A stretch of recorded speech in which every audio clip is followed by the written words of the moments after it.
Hey, everybody, it's Tuesday. Welcome to the Giant Bombcast, September 17th, 2024. Welcome to Giant Bombcast, episode 858, powered by NZXT. I am your host, Jan Showa.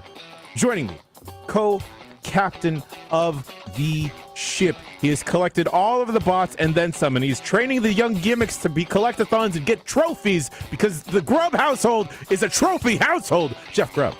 I'm also a co-captain of a plane. I'll explain that later this week. I can't say anymore, but I flew a jet, so you guys can watch that later this week.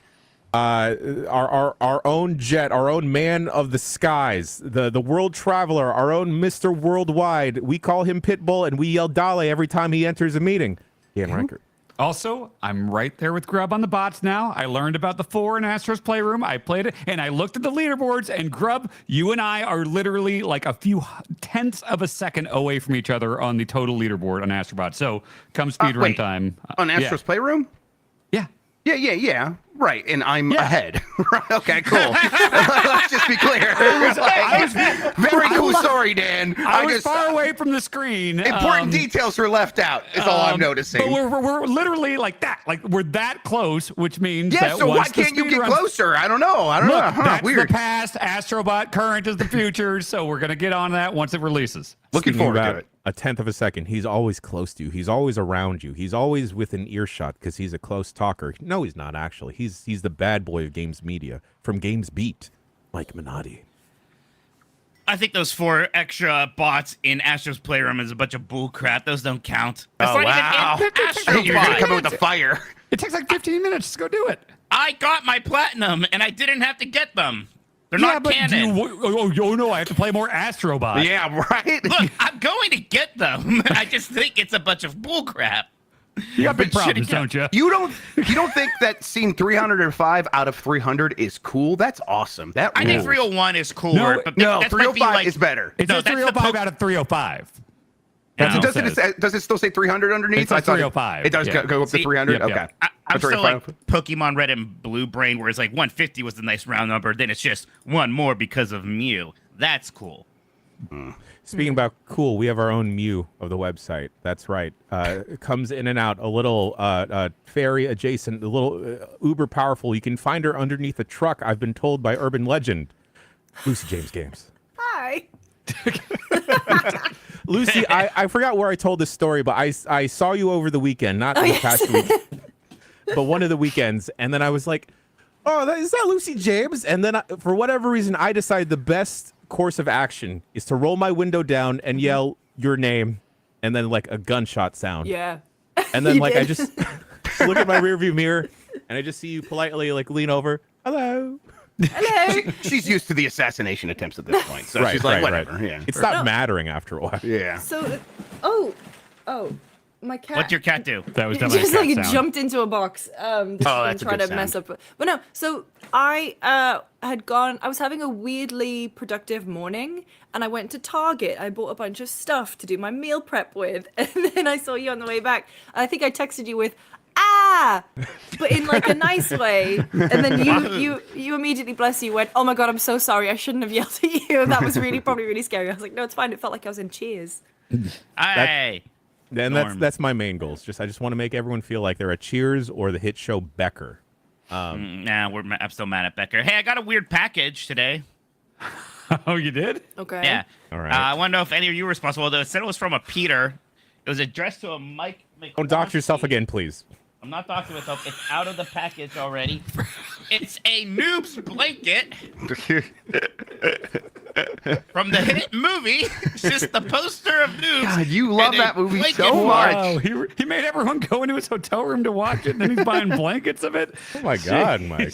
Oh my God. It's pretty comfy. Who the hell did this? Who's Peter? It seems like that's probably a Bacalar thing. Yeah, it was probably Bacalar. Yeah. I thought you said moobs. No. It's his favorite movie, Noobs, from 2012, Oh, which you can I watch. remember you guys leaving the party to go watch this, and I was like, no, I'm just gonna stay. We got several people to come with us, and they basically all dropped out except for Felix, who survived the whole thing. Everyone else was like, I can't handle this, and left like 10 to 20 minutes Everybody in. watching Noobs in my hotel room against my will while I apparently had COVID. Yeah, he was It's dying. incredible. I challenge a bunch of people this weekend to make it 10 minutes into Noobs, which you can watch in its entirety on YouTube. And even 10 minutes in is very rough, and a lot of people dropped out. Yep. Yeah. It's bad. It's the worst thing I've ever seen. Yeah. Is Sabrina Carpenter on that blanket? No. That's She has one oversight. big moment in that, but she's not throughout the Yeah, whole she film. steals the whole movie. Yeah. She's the best actress in the movie, yeah. How's I have everyone this now. doing besides receiving odd mystery gifts from Peter in the mail? Why is it from Peter? I don't know. It just said That I mean, don't have- know. I have this Okay. person's address. I know where they're from. I'm not going to dox them. Like, I Mike, just it was, text it them. in New Dan Jersey, Reichert. It was Dan Reichert that sent it to you. Come on. Yeah, is What it New Jersey? What I think state it might was have been the... New Jersey. Might have That's been New Jersey. Vackler. That's Vackler. That's Maybe it was Vac- Dib. It was Vackler. probably Dib. It's Yeah, probably yeah, Dib. we don't know Secretly- Dib's real name. Could be Peter. What if That's Dib true. secretly loved all our content and was really up to speed with all the in jokes? No, see, Yeah. the thing is, if you look at our YouTube demographic, we hit a spike with an 8 to 14-year-old demo. Sure. That's all because of Dib. And the That's New all Jersey Dib. demo. Yeah. Yeah.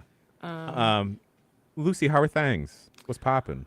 I'm good. I went viral on Pilot Instagram the last couple of weeks, which has been weird. Pilot Instagram? So when I was flying to PAX, I took a really good video of the storm. The Oh, the yeah. storm Saw that, that, yeah. that messed up that video Dan's. rules. Yeah. Holy Yeah. shit. Yeah. I was like, just like as a dad, can I say, very good video. I'm like, this So is I- good shit. So I've gone viral on Dad Pilot Yeah. Instagram. Nice. And I'm having some weird interactions with bigger accounts who are trying to steal my content. Oh yeah. I had this one Argentinian account that were like, Christian can we they were like, can we use your reel? Oh, because I flew over a storm. I think it was the storm that messed up Dan's place. And it was basically like, we look at hundreds of videos per day. Yours won't be missed. And I was like, okay, well, Wow. you Kinda could big just, time, you could dude. just like retweet Wow. or whatever the Instagram equivalent is on. You don't have to like take my video. Yeah. But anyway, that's been like, I don't know. I only ever use Instagram to post selfies, obnoxious selfies, and pictures of my cats. So it's a whole new world. Of becoming Congratulations, an Instagram influencer, but only specifically catering to the pilot market. I'm gonna look at this video again right now. It's really do good. it. Grub, calm down, calm down. It's really good. Well, Mikey came in shoot hot to the mic test today. Oh, Uh-huh. yeah, he did. He did. Yeah. Well, mostly because we didn't tell him the code to get into the room, so he was I like, just sitting forget. there. I forget that he's not on our Slack. Everyone else is on our Slack except Yeah, Mike. that's his fault. Yeah, wait, It's not fun being left out. Mike, you use Slack at GameSpeed, right? Can't we just Yeah. add you as like a? Oh, yeah, we have other people. Yeah, we We get do Shorter in have there. other. We basically have everyone except for him. I'm like weird about it. I'm like, that's like the one thing that I'm not doing. like that's my one like thing of separation where like I'm there, but I don't totally work there. Yeah, 'cause Sean I'm not says in he's the been invited multiple times. Sorry, Yeah, there we you go. have been invited several times, Okay. according to Turbo Sean. I Okay. think even Bacalar Yeah. sent you one. He was like, "Oh, we should get Mike in here. Why isn't he in Maybe I here?" should be in there actually. Why were you so angry, Mikey? Oh, I was angry because Dan's doing too well in the fantasy critic because UFO 50 he's got like a 91. But then you were all working me up because I was like, it's okay. I have Plucky Squire. And you two were like, have you played it? Because it's bad. And I then was That's not bored. what he said. We didn't say it was bad. And so then I was sweating here, like worried about that. It turns out it's like at 86 right now. My best friend, Tamor Hussein on Twitter tweeted, play Plucky Squire. It's incredible. Turns out you two are just a bunch of cynical fuddy-duddies who don't know real joy anymore. Hey, he's a funny. I'm a duddy. Get it right. All right. Well, we talked about we brought up the games. Let's talk about games. There he goes. It's not bad, and no one said it was bad. Damn, the chat says immediately, fuck off, Mike. Yeah. Agreed. All right. We have a great dynamic, me and Tim. Oh, that's very funny. Okay. I haven't played Plucky Squire, but our own two Plucky Squires have. Boys. Yeah, How and have you found how it? far into it are you, Grub? I'm like an hour and a half or so. I don't know. Okay, you're probably where I'm at. I started it up on a plane, played like an hour Real and a half, quick, then I Dan, stopped. you were this was for me. This game looks like it's for me. I'm 100% like, this is for me, too. Looks like a great kind of a twist on the Zelda formula. For people that don't know, Plucky Squire is a little character in a book. It's like a hand-drawn look that is fantastic, and then due to the events of the story, the character actually gets zooped out of the book and can run around in the 3D bedroom that the book exists in.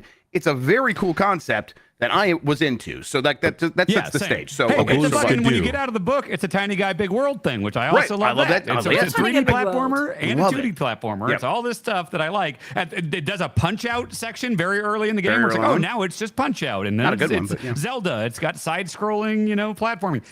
The thing is, first of all, I hate in the side-scrolling parts, you got to use the fucking analog stick. I have a visceral, like, anytime you have to use, remember, it's like using the analog stick in a Tony Hawk game. It's like, this is not right, But all of the actual overworld Zelda type stuff is fine. It all looks incredible. The style is A+ in this Yes. game.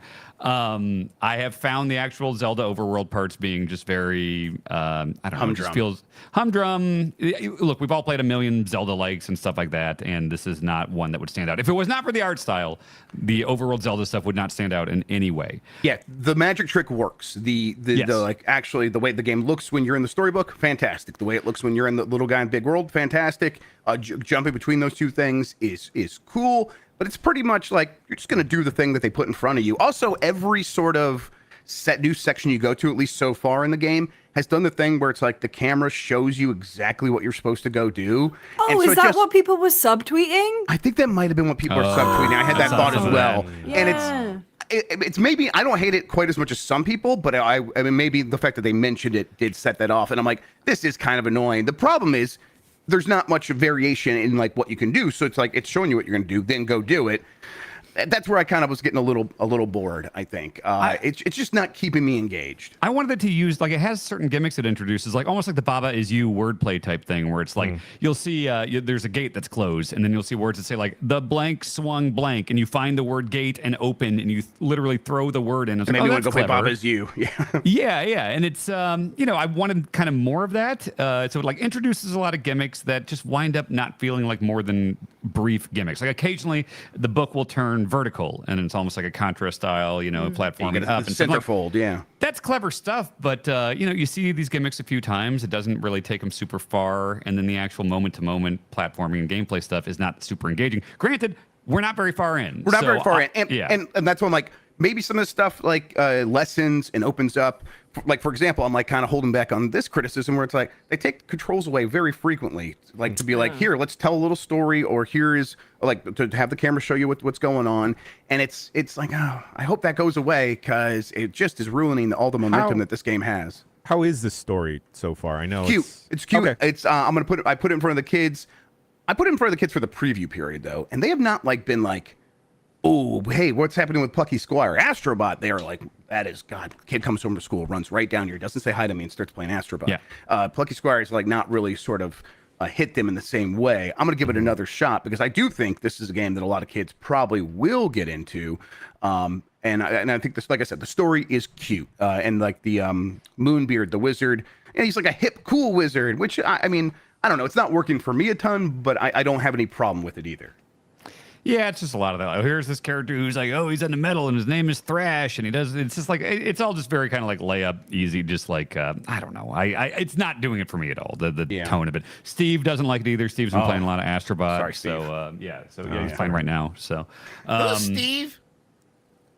he doesn't want to get on camera. But, No, yeah. come on. We don't want to put kids on camera. No, Yeah, no. of course not. I'm going to keep playing it. It seems like a good playing game. Runs great on the Steam Deck. So I will give it another shot. But yeah, I played like maybe an hour and a half on a flight, and then I stopped and loaded up Wild Bastards again.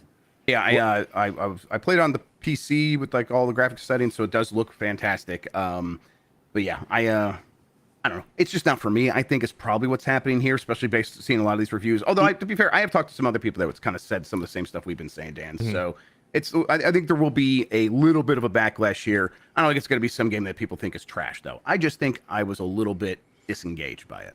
Is it I'm right there. twee for the both of you, perhaps? I like sugary cuteness though. If you have to like give me like Grimdark or Blue Sky, like Crayola colored crayon worlds, I'm gonna take the Crayola colored crayon world every time. So You like Kirby, yeah. I love Kirby, yeah, Mario, Okay. like that's all my shit. So Yeah. that's not really turning me off. I think it's just that they have that sauce on that side of things, and then when I'm playing the game, it's a little sauceless. That's kind of where I'm falling. Yeah, I'm saying I'm not averse to that stuff. You know, I love Astrobot, Mario. It doesn't have to be super violent, crazy stuff. It's but yeah, it's just the gameplay itself has been a bit boring. Got it. Dan, you mentioned it while talking about games you might switch over to, but you've also been playing Wild Bastards. I beat it last night, and I am immediately going to be starting up the new mode that opens up. This is a game that, like, a lot of what's Mike? Why is Mike doing that smile? Because you said you beat it last night. Oh God! You My God. go back and watch. What a mark for a whack-off joke. Oh my god. Wow. Mike, I'm Mike. not gonna ask you Mike check questions anymore, okay? I don't Oh, care wow, how much you you lost throw your tantrums. privilege, bud. You lost You should mic see check his privileges. face. I kept it in. I No, didn't you say didn't keep it in. Go back and watch your face when I said I beat it last night. I'm sorry that I have an expressive face, okay?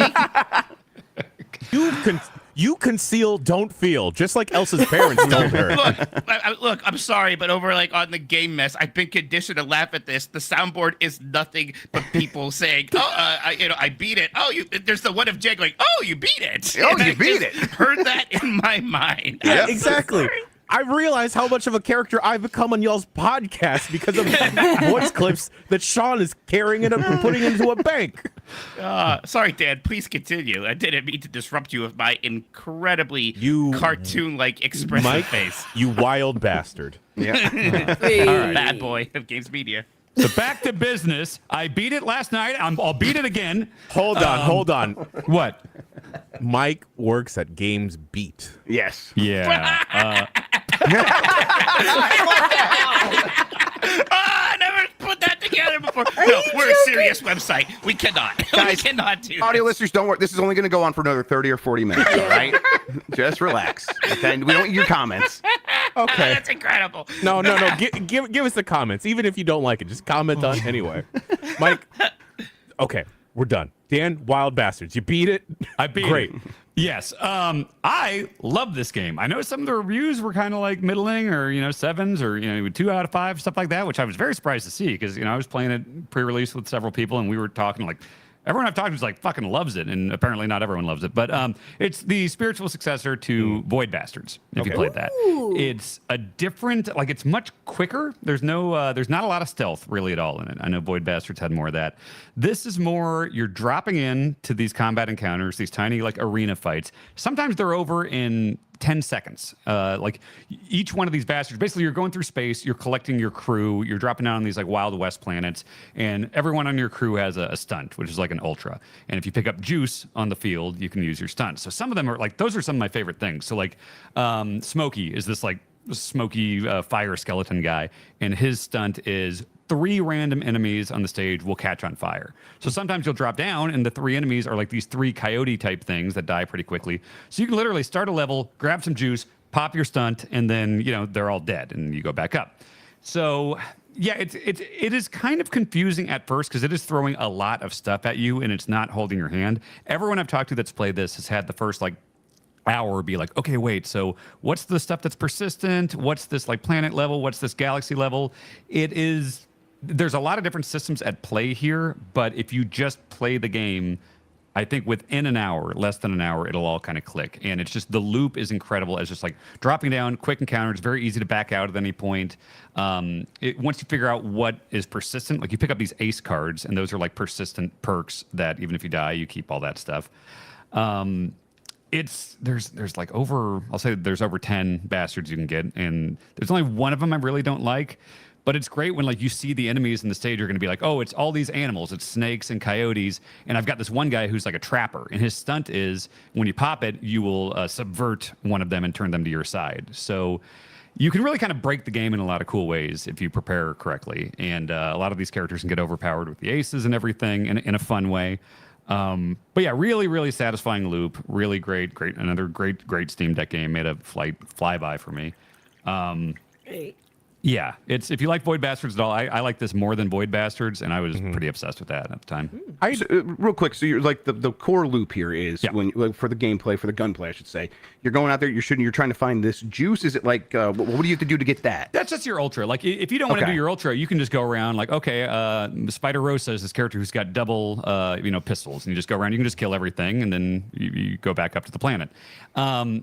The loop you're trying to do on each planet is they will have bonuses. So like scattered across the map, almost like a board game type thing, there will be, here's an ace, which is that persistent thing. Here's money, which a sack of money, which you can spend just on this run. Here's, if you go over to this thing, you can destroy a roadblock, which a roadblock is a part on the map that like you'll encounter a bunch of enemies. If I pick this thing up, I'll subvert half the enemies at this roadblock. So when you go in, a bunch of them will be on your side. So it's like that board game level, and then you drop down into these combat encounters, kill a bunch of things, and then try to move on to get the next bonus before you get to the like warp that warps you back up to the galaxy level. And then you progress through like the sector, which is, like in a roguelite where there's just like, here's this area you have to go through. And at the end, there's a level where you get another bastard, another person to join your team, basically. That's the general loop. And it sounds confusing. And when you start, it feels confusing. But once it clicks, it's like, oh, this is an awesome loop. You're talking about like the map, like the going from level to level, sort of like an FTL or one of these other roguelites that has the sort of the Slay the nodes Spire. on a map. Okay, Yeah, cool. Exactly. That's the galaxy level, and then Right. the planet level Yeah, is that makes like a lot a of sense board then. game, kind of branching paths and enemies and bonuses and stuff. Yeah, and then there's the but- actual FPS combat at the lowest level. And, Yeah, and you think that is like solid and works for you? Like it's just fun to go in there and shoot things. super fun. Like the actual Okay, like all right, on the ground good, type all stuff right. is really cool. You're like hacking security, so like all these turrets and stuff are working for you. Like there's just, I got this one character, Brimstone, that's she's like a preacher and she's got a minigun, and I put all these aces on her, so like all of her bullets have fire on them, but also her stunt heals me with every bullet. And now when I get shot, there's a 75% of health coming out. So like even if I'm taking damage, I've built her in a way where it's just like health power ups are flying out of her like crazy, and all of my bullets are like burning them and healing me. It's Okay, cool. really cool stuff. Yep, Yeah, I'm gonna I- give this a try. I wasn't super. I didn't really catch on to Void Bastards, but everything you're talking about here, Dan, very, very enticing. Yeah. It's it'll be my top 10 of the year. I'm pretty sure. Void Bastards had that like oxygen mechanic, right? Where it's like you had limited oxygen each time you went on a ship. Is there something equivalent to that, or is that sort of just scrapped here? So when you're on the planet level, basically there's turns. So there's a day and night cycle. So let's say, okay, these two characters. By the way, you can drop several bastards down to the planet level at one time. So let's say you have 4, and you're moving them around separately throughout the map, and each one will have like this person can move 6 spaces, this one can move 4 spaces, and you can level that type of stuff up and everything. And if you take too much time, these dudes will come down. It's like a McNeil guy or like these like sons of the bad guys or whatever will come down on horseback, and they will chase you. And those are like tougher encounters. So basically, if you spend too much time fucking around on the planet level, these tougher enemies will warp down and then chase you on the map. And if they get to you, you have to have like an actual FPS like showdown with them. Okay, very cool. Yeah. Okay. Speaking about dropping down onto a planet, a game that we've been playing here on the website. It's that- something very twee. very twee, very lighthearted, is Warhammer 40K Space Marine 2. That's pretty Holy good. smokes, y'all. Yeah. This game, I don't want to play as much of it because I want to play most of it on the website, but I can't stop thinking about Space Marine, and I hate that it's infected my brain. I hate that I'm thinking about Warhammer. Are you gonna start painting? I'm terrible at painting. I'm terrible at craft, so probably not. Well, I think you'd be good at it. Yeah, I think if you believed in yourself a little bit, yeah. Cooking's kind of like a craft. This game is I gave you nothing, Mike. I don't. Sorry, bud. I tried. it's I'm okay. still internally giggling about the beating it last night thing. I'm You're- gonna be you're honest. 25 minutes externally left, giggling. everybody, don't worry. Well, keeping it Mike, in. I want to beat it together with my best friends on the website and beat it in public, okay? That's right. On this website live. God, Warhammer. Turns out, I don't know if the nerds were hiding this, but Warhammer's pretty cool. Are you It's saying fun. the Warhammer nerds were gatekeeping? Maybe? yeah. I don't know. Did none of you play the first Space Marine then? I've I never played a the first Warhammer Space Marine, game. I played Wow. Darktide. I played Dark Tide and Vermintide a little bit. Yeah, Dark Tide and Vermintide. We should just go back to the Dark Tide. That's the space one.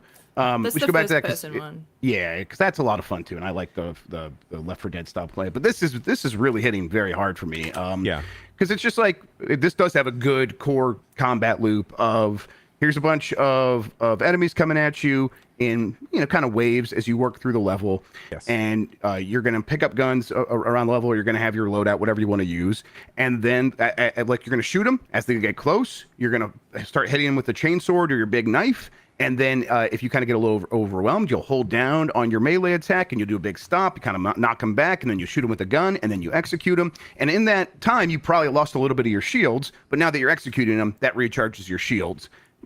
I kind of don't need anything more than that, especially when it's all goopy and bloody and awesome, and the guys are yelling crazy stuff like "for the Emperor" and the Emperor's Jesus Christ and stuff like that. And I'm like, okay, I'm having a good time. In the co-op part of it, it really does remind me of like all the fun I had. Like I know some people don't like when you compare it to Gears of War, but if you play this game, it's going to remind you of Gears of War. 100%. But the co-op Justice reminds me for of my Dean. favorite times doing that. Yeah, it's both the gunplay and the melee stuff works really well. That's the thing Gears never had, is like really solid melee stuff. But this has a decent holding RB to kind of like knock people back, and then you can do that like RT shoot execute thing. Yep.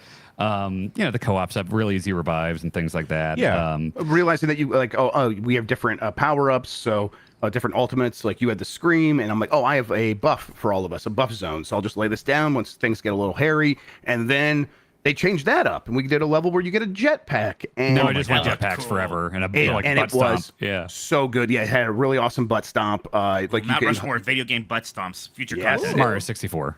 absolutely Yoshi's Island. And you Wario. would you could hover and shoot, or you can do the butt stomp, and like you could cover these wide chasms because the jump with the jetpack takes you up super high, and then you can kind of butt stomp all the way across the level, and it just jets you down to the ground, and it feels so awesome. So it kind of feels like one of those games where like, all right, we have this world of like big dudes shooting things. Let's just do things that we think are cool. And that's what it feels like they did at every turn. And right now I'm like, this is also very cool. And the balancing on the default difficulty, I think, is perfect. Because like we're dying on occasion. We have to like, oh shit, I got to come revive you. But like, it's not for like, it's the type of thing where we could beat it the first time. Go ahead and laugh, Mike. And then I actually laughed at that one. That wasn't like. but like it wouldn't be that difficult. But then like I'm liking it so much that like Gears, it might be fun to go back on like the hard.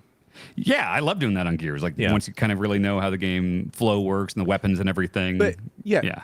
What you said about the difficulty, it's interesting, Dan, because like sometimes I'll be beating my head against and repeating a That's not what you're segment. supposed to beat. We just ruined this word forever. God, we can't say this word anymore because of Mike. But life is not my fault. We got to put the word in the no, I can't say that. The Nope, bucket nope. where we put the C word, so that And all the other slurs. Yeah. It rhymes with that place where plankton works. It's one HOA.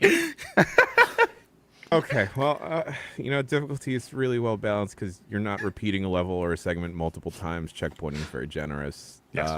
also, it's like I think you guys are right. Like it's right in that good balance zone where most of the time we are just shooting the shit, or I'm just like zoning out. Like, oh, this is fun just to shoot guys, and then occasionally it's like, okay, time to lock in. Here's what I'm doing. I see you guys fighting over there. I will put down my buff zone for you guys so you guys can get buffed up and survive this encounter. And then I'll go over here, try to reload my ammo. And then if I die, can someone come save me? And like, we're actually talking to each other about the actual tactics. Occasionally, it's not constant, which I think is the right fit for the feel of the game and kind of what I wanted from it. I feel like a Fortnite or Helldivers, those are other ones where it's like, as you're going from point A to point B or whatever, you can just kind of chat and catch up with your friends and stuff. But then there are moments where it's like, oh, we actually really have to coordinate and play this video game, And I hope for fans of Warhammer that the story is hitting them because it's completely bouncing off of me because it all seems so dense. There's an Archmagos who's on a helicopter and it crashed. And then, but they thought it was an accident, but then he got like super stabbed. And so like, oh no, he was betrayed. So we have traitors, and now we're going after some traitors. And The traitor for a story like this has to be a character we've met before, right? Isn't that how that works? So who do you guys think It's the probably traitor going to is? be us or something. You Probably know? gonna be one of us three. Oh. Do you know that in the Warhammer world that the orcs paint their cars red because it makes them think, because they think it makes the car faster, and because they believe it works? Redshift. Oh, that rules. I was talking Wow. to Vinny about Vinny Carabella. Apparently, he's a big Warhammer guy, and he was explaining a lot of this stuff. I was and, waiting for that to hit you, Dan, because like the only other person on this website that's talked about Warhammer is Vinny Caravella. I've never heard Vinny bring up Warhammer once in my life, but we had a longer conversation about it last night. And yeah, the Warhammer lore sounds pretty like fucking weird and fun. Yeah. Are you gonna it doesn't Mahardy love the RTS Warhammer games a lot, and you like He RTS, would. and now you like Warhammer? Are you gonna maybe check those out? Have you ever played a finally? Total War game, Dan? Because that's a different kind of I'm a RTS. big Because you like the Command base and Conquer building guy. ones. Yeah. I want to build a Yeah. big ass base. Now yeah. those Total War games are very fun. I haven't played Yeah. one since like my PC in the early 2000s or whatever. Like Rome? Rome. I think Rome's the one I played. Total War Rome's Rome. good. Yeah, and but that was people talk about- it's very cool. But People yeah. do talk about Dawn of War a lot. It's like one of the best RTS games ever. Is that the Warhammer one? That's the Warhammer one. Speaking about Warhammer offshoots, I have been heavily considering checking out Warhammer Mechanicus because that is the XCOM-like Warhammer game. Ooh. And like, you know, your boy likes tiles, your boy likes tactics, and that's why I've put more time into Tactical Breach Wizards.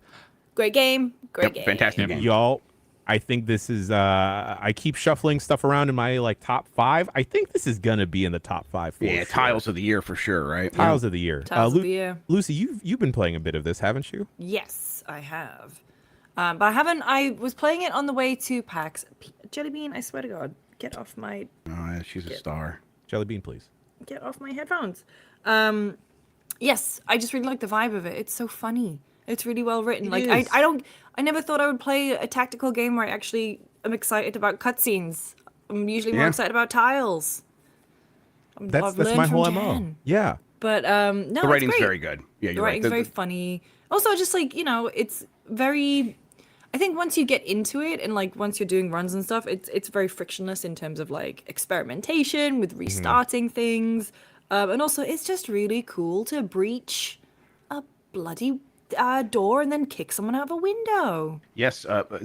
Defenestration? Is that the De- is that the word? defenestrate. Thank you. Defenestration. Defenestration. Dan Record, defenestrate. DEFEN ISTRATE.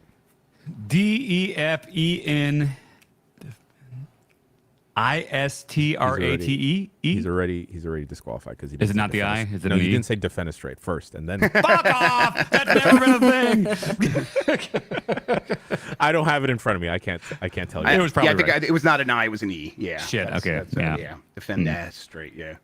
The- That means throwing people out windows, this is a defenestration based game, which Yes. rules. It's so fun. They know how fun it is to just blast someone with magic, have them fly through the window. The window makes the crashing sound, and then they're just gone. And they even make the point of like, oh, there's a little thing out there that kind of like keeps them floating in air, so they're not dying.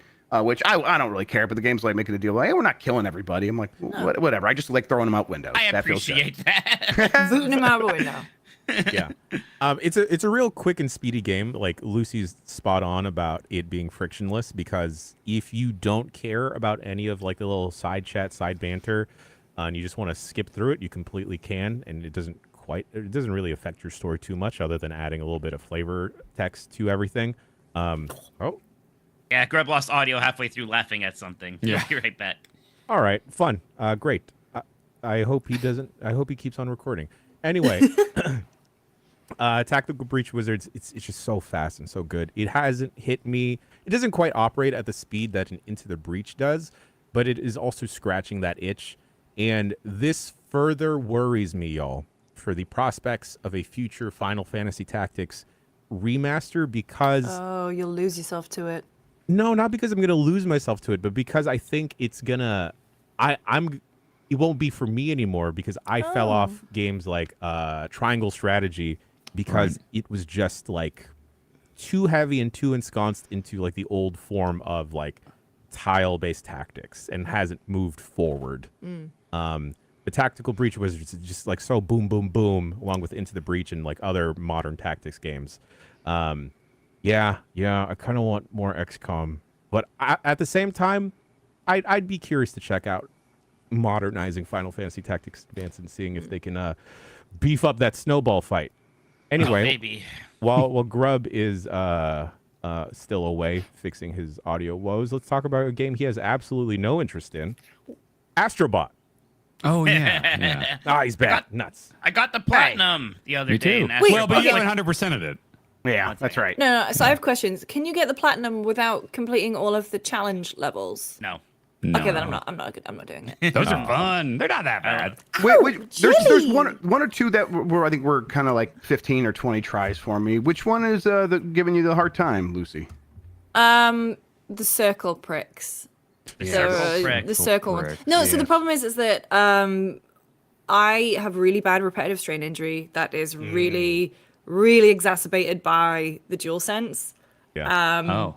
And so, yes, the DualSense, thank you, PlayStation, provided by PlayStation. They did give me the Astrobot DualSense. It's pretty. Yeah, It's it's great. I good. bought one like a scrub. It came in yesterday though. It still made me happy. It's great. I know, I love it, but it's like I physically can't use that controller for extended periods of time, especially in like I don't know, like I'm playing stuff on my PC where I've gone back to the Elite Series 2. I feel like I bitch about this controller all the time. I definitely don't mean to. I'm just like really sad that it just is not suited to my particular ergonomics. I started feeling a little bit pain in my arms because of playing Astrobot on the DualSense as well. So you're not alone, Lucy. Is it the just placement of the sticks and things like that, or what do you chalk it up to?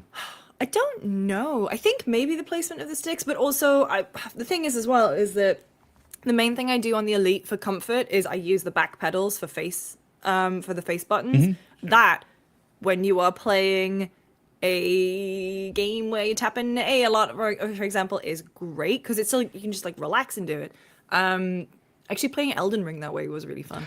I put dodge and run on a back one, and that Yeah. was nice. Yeah. But the thing is that I do not want to spend $200 to potentially not have an issue with the DualSense Edge, you know? Sure. These things on the back are really like I like these better than the Elite ones because I use the Elite for Elden Ring and it's nice, but like they can come Feels off. like it's gonna come off, yeah. Yeah, these are like in there. I don't even know Yes. if I can take these out, but Yeah. I have actually liked these a lot. They're nice, but I played all of Astrobot with the non-Edge one because it looked like Astrobot. Because you're a gamer. Yeah, the thing, like, it's a cute controller. I love the haptics. I think Astrobot obviously is the one game that really utilizes those the best. However, yeah, I physically cannot. So I beat the game. Got it. Yeah. You're good. We can continue. I finished the game. I rolled credits. Those, oh my god, I almost cried. Yeah. Playing It's Astrobot. It's emotional. It's so good. It ends very well. It's kind of like it's like that Avengers Portal moment a little bit there. It's very, very good. Yeah, but I have the platinum in Playroom. Playroom, for some reason, I guess back then, my wrists were stronger, and now They they weren't feel the really- withering of age. You had those like speedrun levels, but those weren't really like You didn't challenge have levels. to get the platinum for those. You didn't have to do those for the platinum. Okay, interesting. Yeah. Yeah, it was just finish all of them and collect all the bots or whatever.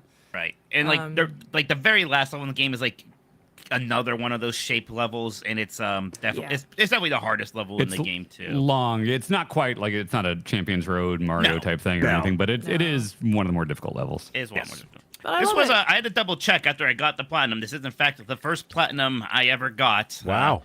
Yeah. Yeah. I just normally don't really care. Like I'll like finish games and I will like 100% them in terms of what the game thinks that means sometimes. What it usually is, and it was even kind of like this in Astrobot too. There's always like, here's the hidden trophies. Now go find a guide and find out what those are, and then just do what the guide says. Like, go, make Laura Croft and Nathan Drake take a picture together so you can get a trophy, and it's the stuff like that does nothing for me, and I usually just don't even care. But like, it was like a thing. Like, I just like Astrobot so much, I think it deserves it. And plus, like, my friends are all getting the platinum, and I want to be some loser who doesn't. So yeah, Wow. I did. Yeah, right. Wow. Mike, you've never done speedrun stuff on Astrobot. You should try it when they put out the new levels. I don't know why you didn't participate in that. Yeah, it'd be fun to do that with you. It's funny how like just because I hadn't met me yet, I didn't exist. In You the didn't world. exist to him. No. I just wasn't I mean, a to me, real you didn't. person. No. Yeah. We were talking about this briefly during while we were playing Space Marine 2 yesterday, but I think Astrobot is like as soon as that speedrun stuff comes out. I think that is going to be the thing that makes it break big, because it's already starting to pop up on like my various social media channels. Like I've seen more clips since I mentioned it yesterday on TikTok, where people are approaching some of these challenge levels in like the weirdest fucking way possible. And like, why would you do that? Not that they're being more efficient per se, but it's like you're making this harder on yourself by like not throwing the duck. Throw the duck, damn it. Throw the goddamn duck. And thank you for knowing what I mean.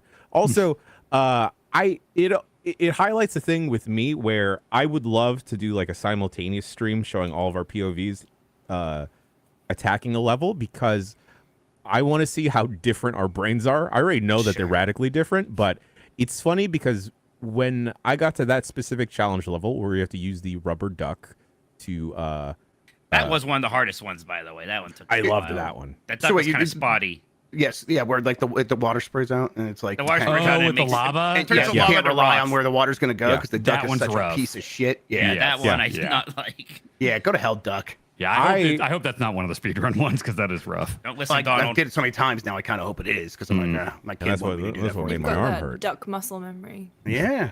Pluggy Donald's ears while you talk shit about ducks. It looks like you're just touching It looks yourself, like I'm Mike. just actually being a deviant. No, I can't do that. It looks like I'm playing with my nipple. All right. Emmy got credits last night. Lovely.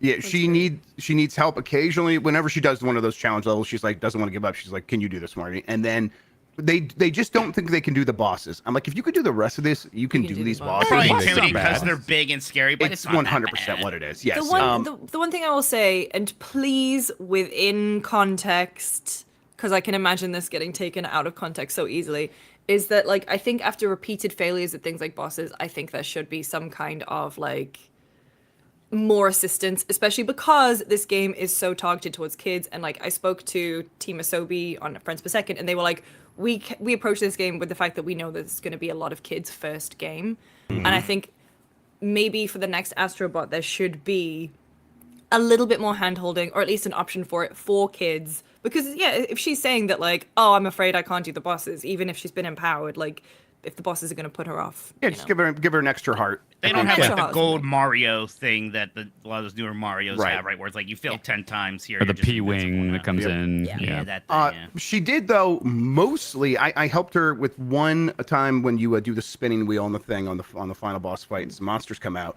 She gets scared by that, so I helped her with that. Other than that, she beat the entire final boss by herself. Though, Nice. so really impressed. And then she's like, "Okay, well, can I keep playing it?" I'm like, "Yeah, dude, yeah, you can keep playing it. There's a lot more to do if you really want to." And all the So, bots. Yeah, Yeah. she's got like 220 or something like that. So she's I got know, a ton. I know we can't because spoilers, but I wish like we could all say what our favorite bot was or something at least real. I quick. also There's a lot. mute it if you want. I'll say mine right now. Hold on. All right. Spoiler alert. Let me change the thing. We're going to talk about this. I'm going to time this out. It is Okay. 9:56 for me right now. Yep. We're going to talk about this for 2 minutes. Okay. All right. We Start good? it. I'll tell you when. Now. Incredible Crisis. How the fuck is that Incredible Crisis? I Yep. saw that fucking dude show up and it said like stressed salary man or something. And I was like, there's no way. There's no way. That's a game only I have talked about for like 25 years. Minotti hadn't heard of it. I made him play it. There's no fucking way. And it is. Before that, it was Mr. Mosquito. Mr. but Mosquito, my Yeah. favorite. Okay. Yeah. Was that the one you guys thought I would Yes, pop that's for? what I was like. I was like, Okay. Did Dan get Mr. Mosquito? I texted Dan when I got the Incredible Crisis one. I was could like, not what? fucking believe that. But That you was guys all incredible. definitely called that level 4's boss world would be Loco Roco, right? Oh my Oh, god. I loved that. Jesus, a full-on Loco Roco level. Completely Yes. just is Loco Roco. Yes. Yeah. Oh god, I popped so hard for the Persona ones. And Oh, then the Persona Legend of- ones were great. And then the Legend of Dragoon, dude. But Yeah, Dragoon- Legend Dragoon dude. There's like a whole level 5 trio there that's really Yeah. neat. But my big one, I was like, there better be some Ridge Racer, and we straight up got a right Ridge girl. Racer lady. I was saying, I was like, oh, they got Ridge Racer lady, hell yeah! So that made me very happy. Why were there so many Wipeout dudes? Gotta that's say, a when lot of Wipeout. I'm like, Yeah. hey, I've never thought about a human being once when I Really? think about Wipeout. No, Yeah. I like think that- Wipeout, but I think Wipeout's very important to PlayStation. don't think of After the a dude. No, while, no. Wipeout cars, yes. Wipeout about human beings that they're people? dressing up as, I don't No. think matter. I think it was just a point of like, well, you know how like there's like 6 monkeys and like sometimes there's like Okay, we got 5 30 Hellcats. seconds. The I'm last Sarasu from Okami. 100%. Yes. I lost my shit. Also, me too. oh my god, the Dark Cloud kids. Yeah. Oh, Five, yeah. I started like Batista shaking the ropes at my controller. I laughed when because like before Jeff was like, you know, it's like a shame Tony Hawk's not here, and then it was like Yes. the last bot I got except for the Same. 301st bot was Tony Hawk. He was very late. I got to basically just Tony Hawk. Although there is a chance it could be the guy Okay. from Grind 3 Style or seconds, whatever. we're Grind done. session, I think. Grind Done session, in 2. yes. Okay. Oh, come on. Spoilers are over. I know, you're right. All right, Astrobot, good game. That's a that's good definitely fucking game. gonna. Best bot is probably a lock in terms of a category, right? Oh, Oh, 100%. Yeah. 100%. Best bot, best power up, probably, right? Oh yeah. Yeah, Yes. yeah. Spoilers, spoilers are great done. All right, Best speed run time. It'll be me. I'll win that one. Okay, we'll see. all right. We're talking about You you should try rising. Playroom first, Mike. It's good. Speedrun's already built in if you want to practice. Mike, were you streaming then also? It was like my first streams ever. Like I was still streaming on the PlayStation 5 even, right? Because I didn't have things set up or hooked up. But yep.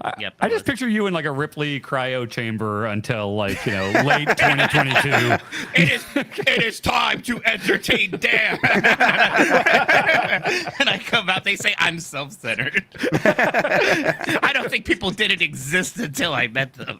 Yeah, sometimes I think Dan Truman shows himself in that like we all A are little in like bit. cryostasis Yeah. until we're needed. Sure. for I appreciate Dan. you all doing By that. the yeah. way, incredible work on the Cologne video, Chad. I was very happy it Oh, was yeah. out. Yes. All people are like, wow, Mike is so wild and weird in Germany. He's a problem. I'm glad people were finally able to see some of Dan's shenanigans over there. Look, I watched it and thought it wasn't that bad. I was like, I don't really hear the mic peaking. I don't think I'm yelling here. Like, Yes, it did because I had to adjust so many levels on those. I did. The moment of realization, I watched that whole thing with Bonk, was that like I'm walking around asking all these questions, trying to figure out how this stuff works. I didn't even think about the fact that I was in a museum. Like that's We like did. the point is like that you can just read about it on the walls. That's like it's everywhere. When Oh, you it occurred said, to us. is this a tree? Is this come from a tree as you're standing underneath the tree Is this a and shoot in front of a tree? picture of a Okay. tree and very much just tree based? Everything around you was a tree. Yeah, that was pretty funny. Sometimes Also, people need to explain stuff to me. this is a war thing, right? Got me pretty bad, Dan. I was so excited for Jeff to see Oh, that one. God. But I Oh, learned wow. about that on with Space Marine last Yes, you night. did. I see Yes, why it took now. a Yes. while, but we got there. Yeah. I get it. Please check it out. Very fun times. I'm still working on the uncut chocolate museum cut. Chocolate. That's chocolate already like museum most cut. of the video. It was an eventful trip to the chocolate museum. I think we're lucky that the perfume museum was closed that day because then this travelogue would have much been like content. 5 hours. Yep. long. And That like being that, we said, can't scream in a church, right? yes, we couldn't, but we can find Troy Baker in the Troy church. Baker will find you. Yes. Troy Baker said, "Lick my asshole in a church because of us." So Yeah, I had to go say There a you go. prayer. Yeah. I lit a candle. Okay, is this bad? We got some like Christian adjacent people on this podcast right now, or formers. Okay, I was raised Catholic. same. I went to Dog. Catholic Catholic school. school. Same I as went also Dog. to Yeah. Catholic school. Yeah. Okay, we went into I forget the name of the church already. Something Dom The- Cathedral. Just Cologne Cathedral. Cologne, Special. Cologne, Yeah, just- yeah. the Cologne Dom. Yeah, the Cologne Dom. Which apparently is like one of the biggest ones in the world, right? One of the I tallest felt ones. nothing going inside this spiritual place. Anyway, Hell yeah. Literally. But there's a candle. There's a bunch of candles. You're supposed to give a little donation to light the candle. I tried using Apple Pay to light a Oh. candle. I don't and it think wouldn't read it. I don't think the church is up to date on. No, Lucy, Contactless they got payment. they got contactless They payment do? options, baby. Yep. Of course they Jesus. do. So then I was like, all right, well, my Apple Pay isn't working. Let me try my card. Just steal a candle. And I tried my card, and then I was like, I thought like, oh, well, maybe I can give cash, but all my cash is American, so And you don't get a candle. I took He a took candle anyway. Oh, Yeah, Jen, you let's go. stole Oh, the Pastor would be so Lord. excited about how you're going to be in hell with him. I will say a prayer for you. Oh my God, I'm tweeting. I'm like messaging the Pope right now. Yeah, to ask Pontifex, for whatever the hell his forgiveness. name is. Yeah. I used Apple Pay to get a chocolate, but I started the disco instead. And you didn't get a chocolate. No, I got no chocolate. Yeah. And I tried doing it. It wouldn't take my card or whatever. I wanted a second disco. The lady that came up explained, like, she was like, did she not see the music was playing? Like, you got the music playing, right? I just wanted chocolate. Yeah. Okay, yeah. Right, you wanted a chocolate and you got music instead. Yeah. You got music instead. Chocolate is a feeling. But yeah, go check that travelogue video out. I'm going to keep plugging it until the Stick end of around till time. the end. Stick around till the stick end. around till the end. Lovely, lovely time. I was sad that I missed the puppet bar, but then I saw the footage of the puppet bar. And You like, didn't oh, smell the puppet bar, so you're fine. If Can I you guys smelled describe it, the it smelled smell? bad. No. It was like musty, bo. Yeah, it was summer European must. Like, there's like an unsavory mold growing somewhere you can't see, but you could smell it because it's hot enough. but also like very beer mixed in with it. You know, that kind of just kind So, of dive so bar the thing type is smell. that usually that bar is so busy, it's like so sweaty that the walls are Can't wet. notice it. Yeah. Oh. And it's just humid. Walls I are- was it's glad. like I a was glad we had a horror table movie. outside. Yes. That was nice. It was important that we saw that puppet, though. It was. Those Oh, yeah, yeah. animatronics, the autoerotics. I was Yeah. very excited Yeah. about the tuba animatronic. I was like, that could be me if I wasn't a real person. Well, that's what you were until you were you stopped Geppetto? being frozen. Yeah. Oh. Yeah. Dan is our Geppetto, it turns out. Yeah, he kind of looks like Geppetto. Once you get older, you'll be a very good Geppetto. We're his all gimmick? rising puppets. He's a puppet, No, He's he makes Pinocchio's puppets. dad. Yeah, he makes Pinocchio. but Pinocchio's a puppet.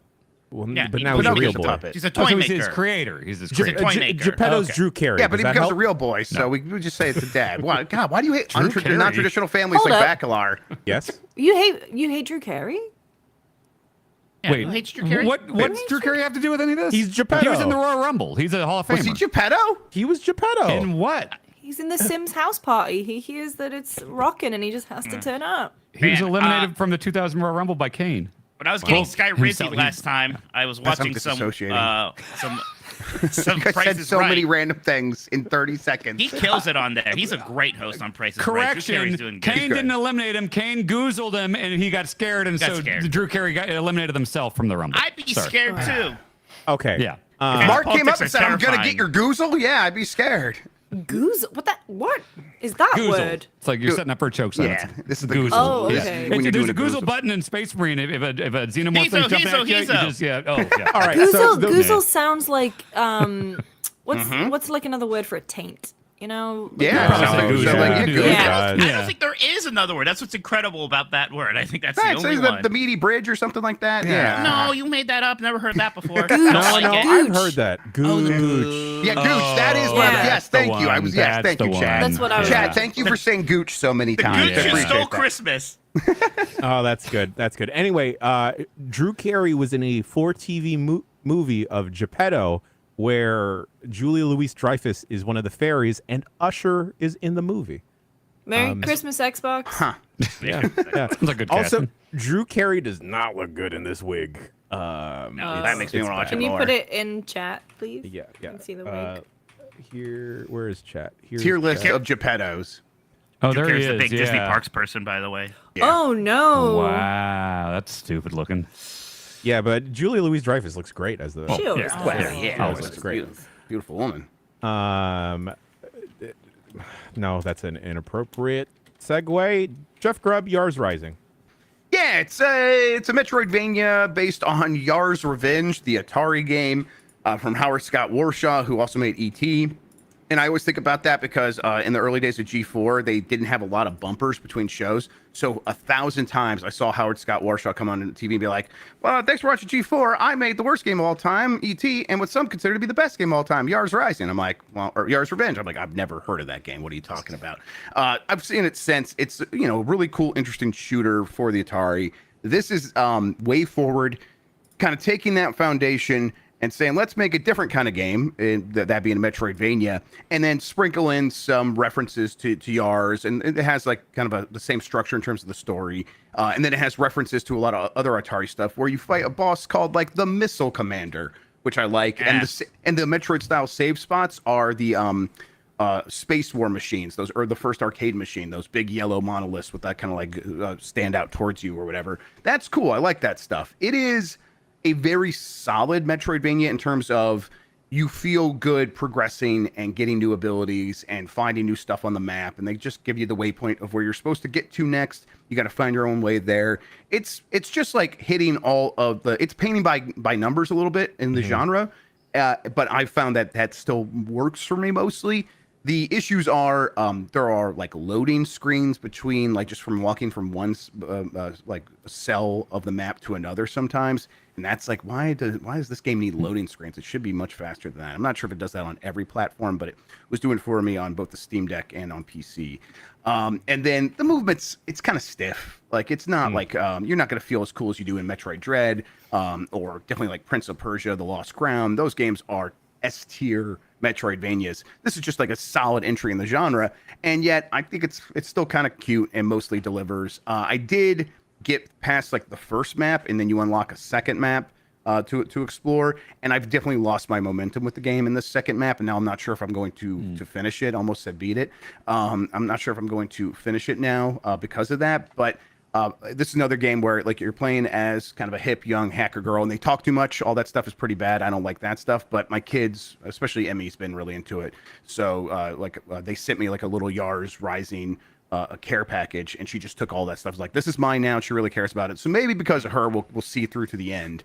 But yeah, it's kind of hard to recommend because there's so many good Metroidvanias. Sure. And yet, if you were like a true Metroidvania sicko, and then I guess if you have any sort of nostalgia for Atari games, which I gotta imagine is a very small portion of the audience at this point, but it worked on me to a certain degree. So yeah, a pretty good way forward Metroidvania. A big problem for me just looking at it when they revealed it, I just thought it was kind of an ugly game. I don't know what you thought while playing it, if that bothered you. It is it's like bland and colorful at the same time. I don't guess I don't know how to describe it too well, but you're like, I don't think it looks great, but it didn't bother me too much when I was playing. When the gimmick took the Yars stuff away, did you say it's not mine, it's Yars now? Yeah, of course, yes. Ah, Very good. Of course, Got we him. did, yeah. Yeah, she got a mug that says Yars Rising now. She's like, this is my mug. I'm like, what do you need a mug for? special Yars Rising Cereal. mug. Yeah, but yeah, I'm enjoying myself in that game, even if it's like I probably won't finish it. Okay. It was crucial that I delivered that joke because that would play into the next segue. Dan, just like I needed to deliver that joke, you deliver at all costs in this new game. Yeah, that was when I went to that Konami event in London. They had Metal Gear Solid Delta, they had Silent Hill 2, and also they had this deliver at all costs, which the embargo was a little later for that one. But yeah, spent some time with it. It's isometric, and it really reminded me of like the first two GTAs in terms of you're driving around, but it's not like a super violent game. It's not a crime game necessarily. It's you are delivering stuff. And it's got a really, really weird sense of humor. It's very kind of set in that like almost like Fallout, like 50s idyllic type thing.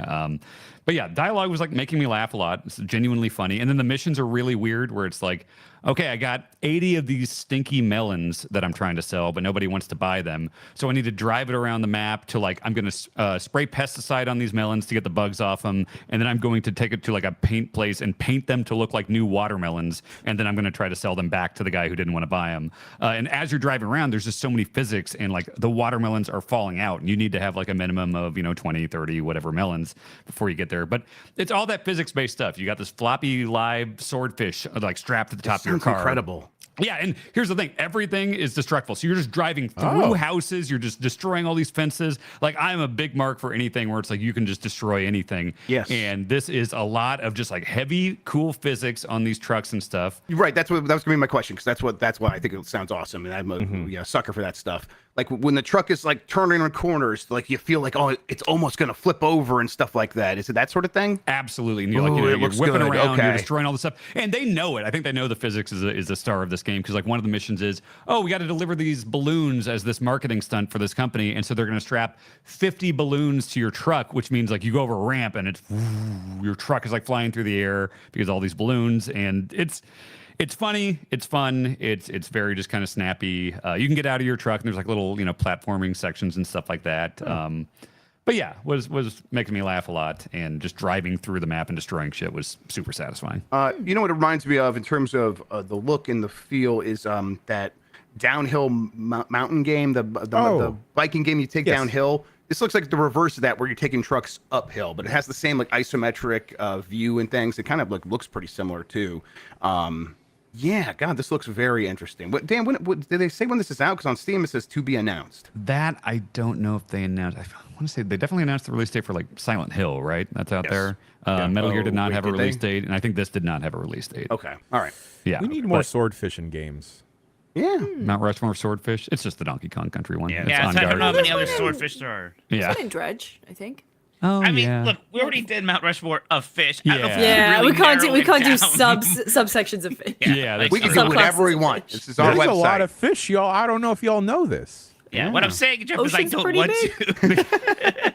Well, fine. Someone didn't like that idea, I guess. Folks, we got a couple more games we're going to talk about right after this bricky break, and Jeff Grove will hit you with the news right after we take a quick nap. Starting now.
Oh God, it's the Bombcast. We're back. We still have video games to talk about. I was dreaming of the three-headed dog Cerberus. It is a beast. A demonic beast. Is it a demonic beast? Yeah. It's always bad in video games. Like in Devil May Cry, it's a bad dog. But no, it's not bad in Hades. I Yeah. don't So, think that, well, he's just the Hades- guardian of the underworld, right? He's, sometimes it's demonic. Sometimes it's altered. Your beast. Who knows? I mean, Oh. Oh. and sometimes I am your beast. tell me how you Oh. really feel, Mike. Other people man, am I that expressive? Other people Yes. audibly Your groan. head looks like it was I going think to roll it's good out to be of the bedroom. expressive. Yeah, I we agree can with read this. you. It's fine. Listen. This is a when major I- problem. When I was hanging out at Disneyland, I was told by Bailey that, like, hey, it is very apparent that you like none of these alcoholic beverages that I'm making you try. I'm like, you're right. I don't like pickle juice. Anyway, Well, Dan, I I also don't like pickle juice. That's why I didn't try it. am your beast. I've heard Yeah, good it's things. it is cool. It is one of those like extremely fast-paced, like kind of bite-sized like missions where it's okay, you're gonna go in here. There's 9 guards you need to kill, and you are sprinting super fast. It's doing like first-person parkour stuff. It's kind of how I wanted Mirror's Edge to feel, but it didn't because Mirror's Edge is muddy and boring. Min Max this is doing a whole like series about how great Mirror's Edge Look, is, and Ben I Hansen, applaud Ben that. Hansen has a lot of bad opinions. So No, Mirror's Edge maybe best game of the 360 era. Continue. that's insane. Okay. That's not right. So it's very easy to like, run along wires and up trees and stuff like that. It's just very, very snappy, good FPS mobility stuff. But then also, you're jumping on a dude's head to kill him and then like grabbing a knife off the ground, throwing the knife into a dude's head, and then that dude's gun flies up in the air and you grab the gun, you shoot another dude with it, throw the empty gun at a guy, all while you're sprinting. And it all works really like, I don't know if it's just like doing a lot of like kind of aim assist stuff to make it all work, but I never felt like I had to like super dial in everything. I could just kind of bam, bam, bam, bam, bam, bam, bam. Almost in like that neon white type of way, where it's, about that length of levels, I would say roughly, short levels. But it also does the neon white thing I did not like, where it's like this super fast-paced game with all these missions, and then between them, there's just a bunch of story stuff I don't really care about, and it's very like it made more sense in El Paso Elsewhere, which another strange scaffold game, because that was a Max Payne story Payne-like, type yeah, thing. sure. This is very just like, oh, you're like this like CIA type guy or whatever, and there's just like it's just text on a screen with voiceover, and it's like I don't know if I'm playing Pac-Man between levels, I don't want to be like, yeah, then I saw the pretzel, and then I ate the pretzel, and man, it's just like, no, I just want to go to the next level. This is that type of game where I just want to play the next thing, and I feel like I have to sit through this thing. Between almost every level, there's these cutscenes. Can you skip them at all, or I didn't. I wanted to give it a shot. okay? But I do want to keep playing the game. I heard it's pretty short. Like I think you can beat it in like an hour or so. Which reminds me of like Children of the Sun, kind of the same thing. Where it's like I love. Remember that like sniper game with Yeah. the cult Oh, and yeah. all that? Yeah, shortish levels, a certain finite amount of enemies you got to kill and strategize with. And then there was story stuff in Children of the Sun. And I was like, all right, let's get to the thing again. But I mean, look, if that's my biggest complaint, that's not that bad Sure. because the actual like moment. Oh no, maybe my biggest complaint is I did not see leaderboard stuff. Which for this feeling weird. like, What? Children of the Sun did, Neon White did, like these, short, like really kind of almost like stunty type levels of like, look how fast I can do all this stuff. And Yeah, because that was like the best part about Neon White, and I was so good at them that you two quit playing the game. I didn't know but, you played that. Yeah. you It was, exist? top Okay. 100 in the world. Top 100 in the world, actually. Oh, okay. That is why I stopped playing, Mike. You're right. Yeah. Wait, Oh, but hang on, you hang said on. as Whoa, much. Yeah. Mike, are you better or worse than Alex Boniello? I He's think I worse. have to be better. No, Didn't- there's no way. Oh wait. Well, he didn't won the compete Giant in the Bomb Open. Invitational. Yeah. and Yeah. you I didn't- wasn't you- invited because Well, there's so you fewer lost roster it. You didn't challenges. win Well, it. you probably got invited on Slack, but you didn't get the invitation. I think he was still in cryo sleep at that point. Yeah, that sounds right. Yeah. Right. Until we It's like just waking up. Until we Chris Pratt passenger style woke you up from your sleep like he did Right. in that movie. Oh God. Because I was So so wait, is hot that a that he reference to had the to. Amazon like time travel movie? No, No, that's Passengers was a full cinematic release with Jennifer Lawrence. The mad isn't it mad problematic? Like it could Yeah, be yeah. fixed He with wakes one. yeah. up Trevor Lawrence because she's hot and because he's lonely. So he just wakes her up to be alone with him forever. But like at the end of the movie, she's fine with it and they're happy, and it's total bullshit apparently. yeah. Yeah, yeah. That whole movie could have been fixed with her waking up first. That was it. There's like a YouTube video where someone Right. was just like, if she woke up first, it would be fine. But then the rest of it is like, oh, that's yeah. I wound up really liking most of the story stuff in El Paso elsewhere, so I'm curious if I will resonate at all with I Am Your Beast. I just feel like in El Paso, it was more of an actual, like, Sure. there were cutscenes and stuff and a story. This is like everything I've seen has been text on a screen, very kind of stylized, just voiceover stuff. And I didn't really need it in this game. So, but the moment to moment, like mission stuff is very, very well done. Speaking about moment to moment stuff, getting nailed really. No. Huh? No. See, Yeah? sick Jan brain not good now. Exactly. Fields of Mistria, Lucy James. Hello. What about it? So no, it's no. You put it on the dock. I know. No, I'm about 30 odd hours in. I haven't played in a few days, but it's if you're into Stardew's, your Harvest Moons, your Animal Crossings, a hot new bombshell has entered the villa, and it's Fields of Mistria, and it's Emphasis on hot. better. And it's better than the other ones, because, yeah, they're hot characters. Anyway, no, I never really got into Stardew. I think Stardew is, as in, like, I got into it. What was the friction with Stardew? I think Characters weren't hot enough. You just said it. Characters weren't hot enough. But with Fields of Mystery, I think they just did a lot of quality of life stuff, a lot of really good onboarding stuff. I like the 90s anime way, like character design. Yeah. And also the fact there's magic. And so it feels way more manageable, and the town actually feels way more lived in. Like there's a weekly D&D session that you can go and check in on, because everyone goes to the pub on a Friday night. It's just like being back at home.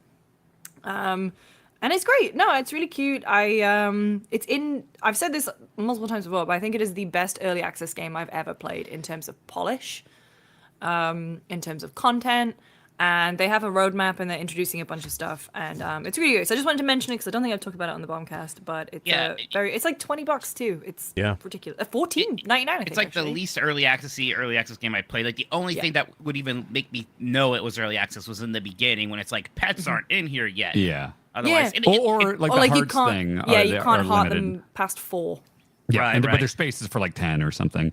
Yeah, I normally never play early access games. I like to wait. But this one, yeah, Lucy, you're right. It feels like I probably played 15 to 20 hours of it, and yeah, you wouldn't even know it's early access. And, I've heard some people saying it's like a decent point. Like, hey, why not just play Stardew Valley? It is this game anyways. It's so feature rich. That, but also Stardew Valley, at least to me, almost kind of got a little bit of feature creep. Like, that guy just won't stop adding things to that game. Even though, like, everyone kind of wants him to go and make Haunted Chocolatier. Yeah. He's like, no, I'm just going to keep adding stuff to Stardew. It's the No Man's Sky problem, where I want to go back to No Man's Sky, and I want to really try out Stardew for the first time properly. But there's so much in it that I don't know what guide to follow at this point. I always felt that with Destiny, because I like Destiny, but it's like I haven't played any of the expansions to 2, and it's like I would be so confused, I'm sure. So there's something about Fields of Mystery, and it kind of just has the essentials right now. I'm like, that's all I need, actually. This loop is very good, kind of as is. And, it's early access. They're going to add things, and that's all fine and dandy. But just, as it is now, I find it very satisfying. People in chat are saying this is an insane complaint. Mike, I think I know what you're saying, and I think I tend to agree with it. I kind of want the game to just be the game and not give me so much stuff that I feel not overwhelmed, but just like, it feels bogged down. I don't know. I really, this thing, so like, Concerned Ape is working on Haunted Chocolatier as well as like updating Stardew, but then Chucklefish, who are the publishers of Stardew, but not the developers, they're working on Witchbrook, which is the other one that I'm really excited for, which is basically like Stardew, but you're in a magic school. Okay. Yeah, okay. it looks really cute. But All it's right, all right. there's just never any updates about it. Or like they update about it really, really rarely. And it looks so cute.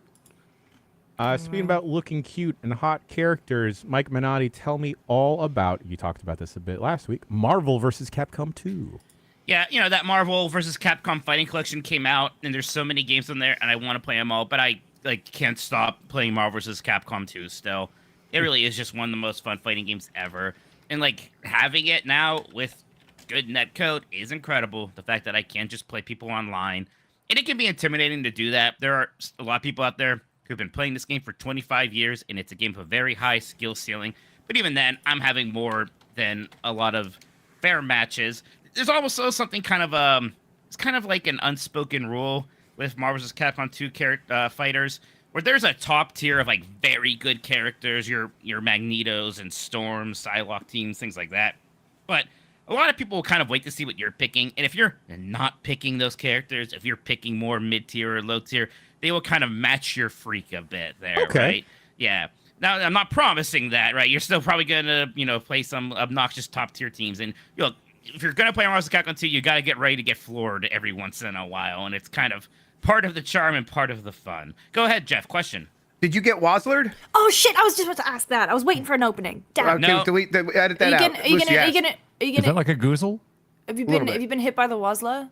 I have not been hit by the Wazler. Justin Wong is making people refund the game. He destroys them so badly. In Marvel vs. Capcom 2. He's top on the leaderboard. Apparently, there's like a leaderboard, like overall leaderboard on all platforms. Yeah. I guess now. Yeah, Have you seen the very Steam good. reviews? The Steam reviews Yes. are so Yeah. good. To explain, because like Dan, Please. you still seem confused by this. Yeah. So Justin Wong, like famous fighting game pro, like from Moment 37. Let's 37. go, Justin. Yes, Yeah. he's been a top tier performer in just about every fighting game for decades now. He was huge in Marvel vs. Capcom 2 when it was in its prime. Now it's back. He has gone online on Steam, on PlayStation, and on Switch, and is under the name Wazler, and is just killing everybody that he plays, just destroying them so bad that people are like, my first match was against this guy called the Wazler. I got hurt so bad, I'm just going to refund the game. And there's like 20 or 25 reviews like that on Steam or something like that. I It's very respect good. that. That's It's good. awesome. It's Yeah. incredible. If I was that good at the game, that's all I would do. Yes. It is incredible. Like, go watch his videos on YouTube, because it is incredible seeing like high tier Marvel vs. Capcom 2 play. It is just wild the things that you can do with this game. Where again, you have like 3 characters. You can call them in for assists. You can combo supers into supers. It is just wild what you can do when you're really good at this game. But it is fun for me to do something stupid like I'm gonna just play a team with nothing but girls who wear hats, and like find ways to kind of make that work. Like I can It's go your into trading. type. We get it. Yeah, the femme fatales, and I can go in there and I can like figure out my own combos, and I can go online and I can win some matches and still have fun doing that stupid thing too. It's a fighting game that I absolutely fell in love with back when it came out around 2000, and it is still magical to me, and I'm so happy to have this modern release of it that I can easily play now. Fantastic. Thank you, Mike Minotti. Lucy James, you put up here Farewell North. I have no idea what this is. It is a little indie game about grief where you play as a dog and you are you go up to some Scottish islands with your owner who has recently lost their mum, and everything in the color palette is blue and gray, and sometimes she gets really stricken by her own grief and can't continue, so you have to, as a dog, like help her out and solve little environmental puzzles and basically bring joy and color back, and as she's on this mission to kind of release her mum's ashes. It's very I don't know, just like a very soothing but also very, yeah, it's a big game about grief. What a good dog. And so it's like I don't know, be in the right headspace for it, I would say. But Yes. it's very nice, and you play as a dog, and it's cute, and I'm enjoying it. I don't mean to immediately go into a silly place with this, but I'm thinking about a game called Code Grandma, where Dan Reichert has to spread my ashes in Disneyland at like specific places, and like it's also a stealth game because you have to get past security. It's like Sneak King. It's on the Sneak King engine. Sneaking, yeah. It's a sneaking Look, like. we all have stupid ideas for video games, right? And like usually, like that doesn't actually make sense. I think this is the best I've ever had. I'm not Yeah, I mean, actually. Someone Actually, cut this out of the podcast and send it to John Drake right now. Yeah, let's I'm talk sure about he'll it. After appreciate Quack this. Shot. Yeah. Yeah. Yeah. Notepad, Code Grandma is when someone is trying to secretly spread ashes at Disney World, in case you're wondering why he's supposed to call it that. Yes. Yes. Yeah, Yes. isn't that a funny thing, right? That is That Code is a very Grandma? funny thing. They have to shut down rides because they have to clean the ashes because it's not sanitary. It's like Code Do you- Grandma. In Code that Grandma. instance, do you like empty the vacuum first and then suck up the ashes, and then do you give the ashes back to the Yeah, person? I think they might have. No. I think you may waiver Forfeit? your rights Yeah. to Yeah, you lost. decency. Yeah, you lost your rights to your grandma's ashes. once Yeah. you dump it on the teapot ride or whatever the fuck it is. I wouldn't do it on the That would be teapot, right? Yeah, funny how one to do it many- on because it spins constantly. I was gonna say, what if you? Well, it's because you get a nice spread of the ashes. That's what you're going for. If you really hate someone, you could put them in "It's a Small World." Yes. See, I like that song. It's a world of laughter. All right, speaking about theme parks, Mike Minotti, you've been playing Planet Coaster 2. Planet said Coaster you'd be 2, quick. talk about the video game. I got to do a preview event for this where I played this on Parsec, which isn't a super ideal way to play a menu game, right? But still, I was having fun. The whole thing with Planet Coaster 2, at least the big thing is water parks. You can build water parks, and you can build kind of hybrid coaster and water parks. So you can do fun things like have a roller coaster loop go through part of your water park slide and things like that. And I think that's just tickling me, especially since water parks kind of inherently have that like fun, tiki summer vibe a lot of the time. So just designing that stuff feels relaxing and like I'm on vacation. It's like you can even like make the outline of your pool. You can maybe set up like one big upper platform that has 4 different slides coming down it, and they're all kind of interweaving. Played a couple hours, so didn't get super deep into it, but just that basic idea. Planet Coaster, which was probably the best theme park simulator ever in terms of like making rides and all that other sim stuff, managing the economics and your staff and all that other stuff, and just adding this water park business to it. Seems great. Very excited. Lovely, lovely. I appreciate the restraint, Mike, and switching over to the topic at hand. It really felt like you were fighting a war within yourself, just like you've been doing in World of Warcraft, the War Within. I wanted to bring this up because I'm just leveling through it, and it's one of the most enjoyable leveling experiences I've had in a World of Warcraft What expansion. makes leveling in World of Warcraft enjoyable as opposed to not enjoyable? So World of Warcraft usually struggles with story, right? That is usually its problem.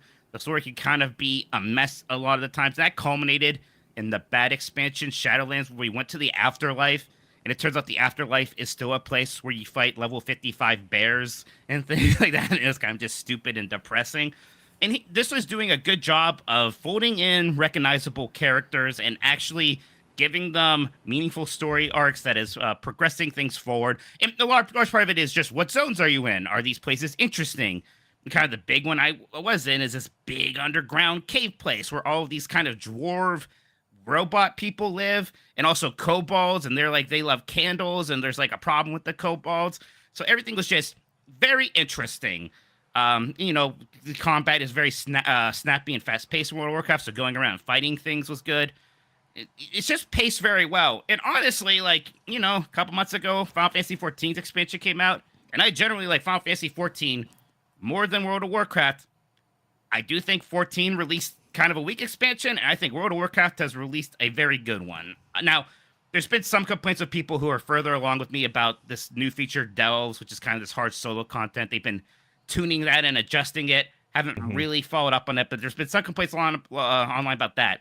I think kind of with just like the vibe of the expansion, everybody seems to be enjoying, and I'm enjoying it a lot. So I'm pretty happy with the War Within so far, and I'm excited to continue progressing through it.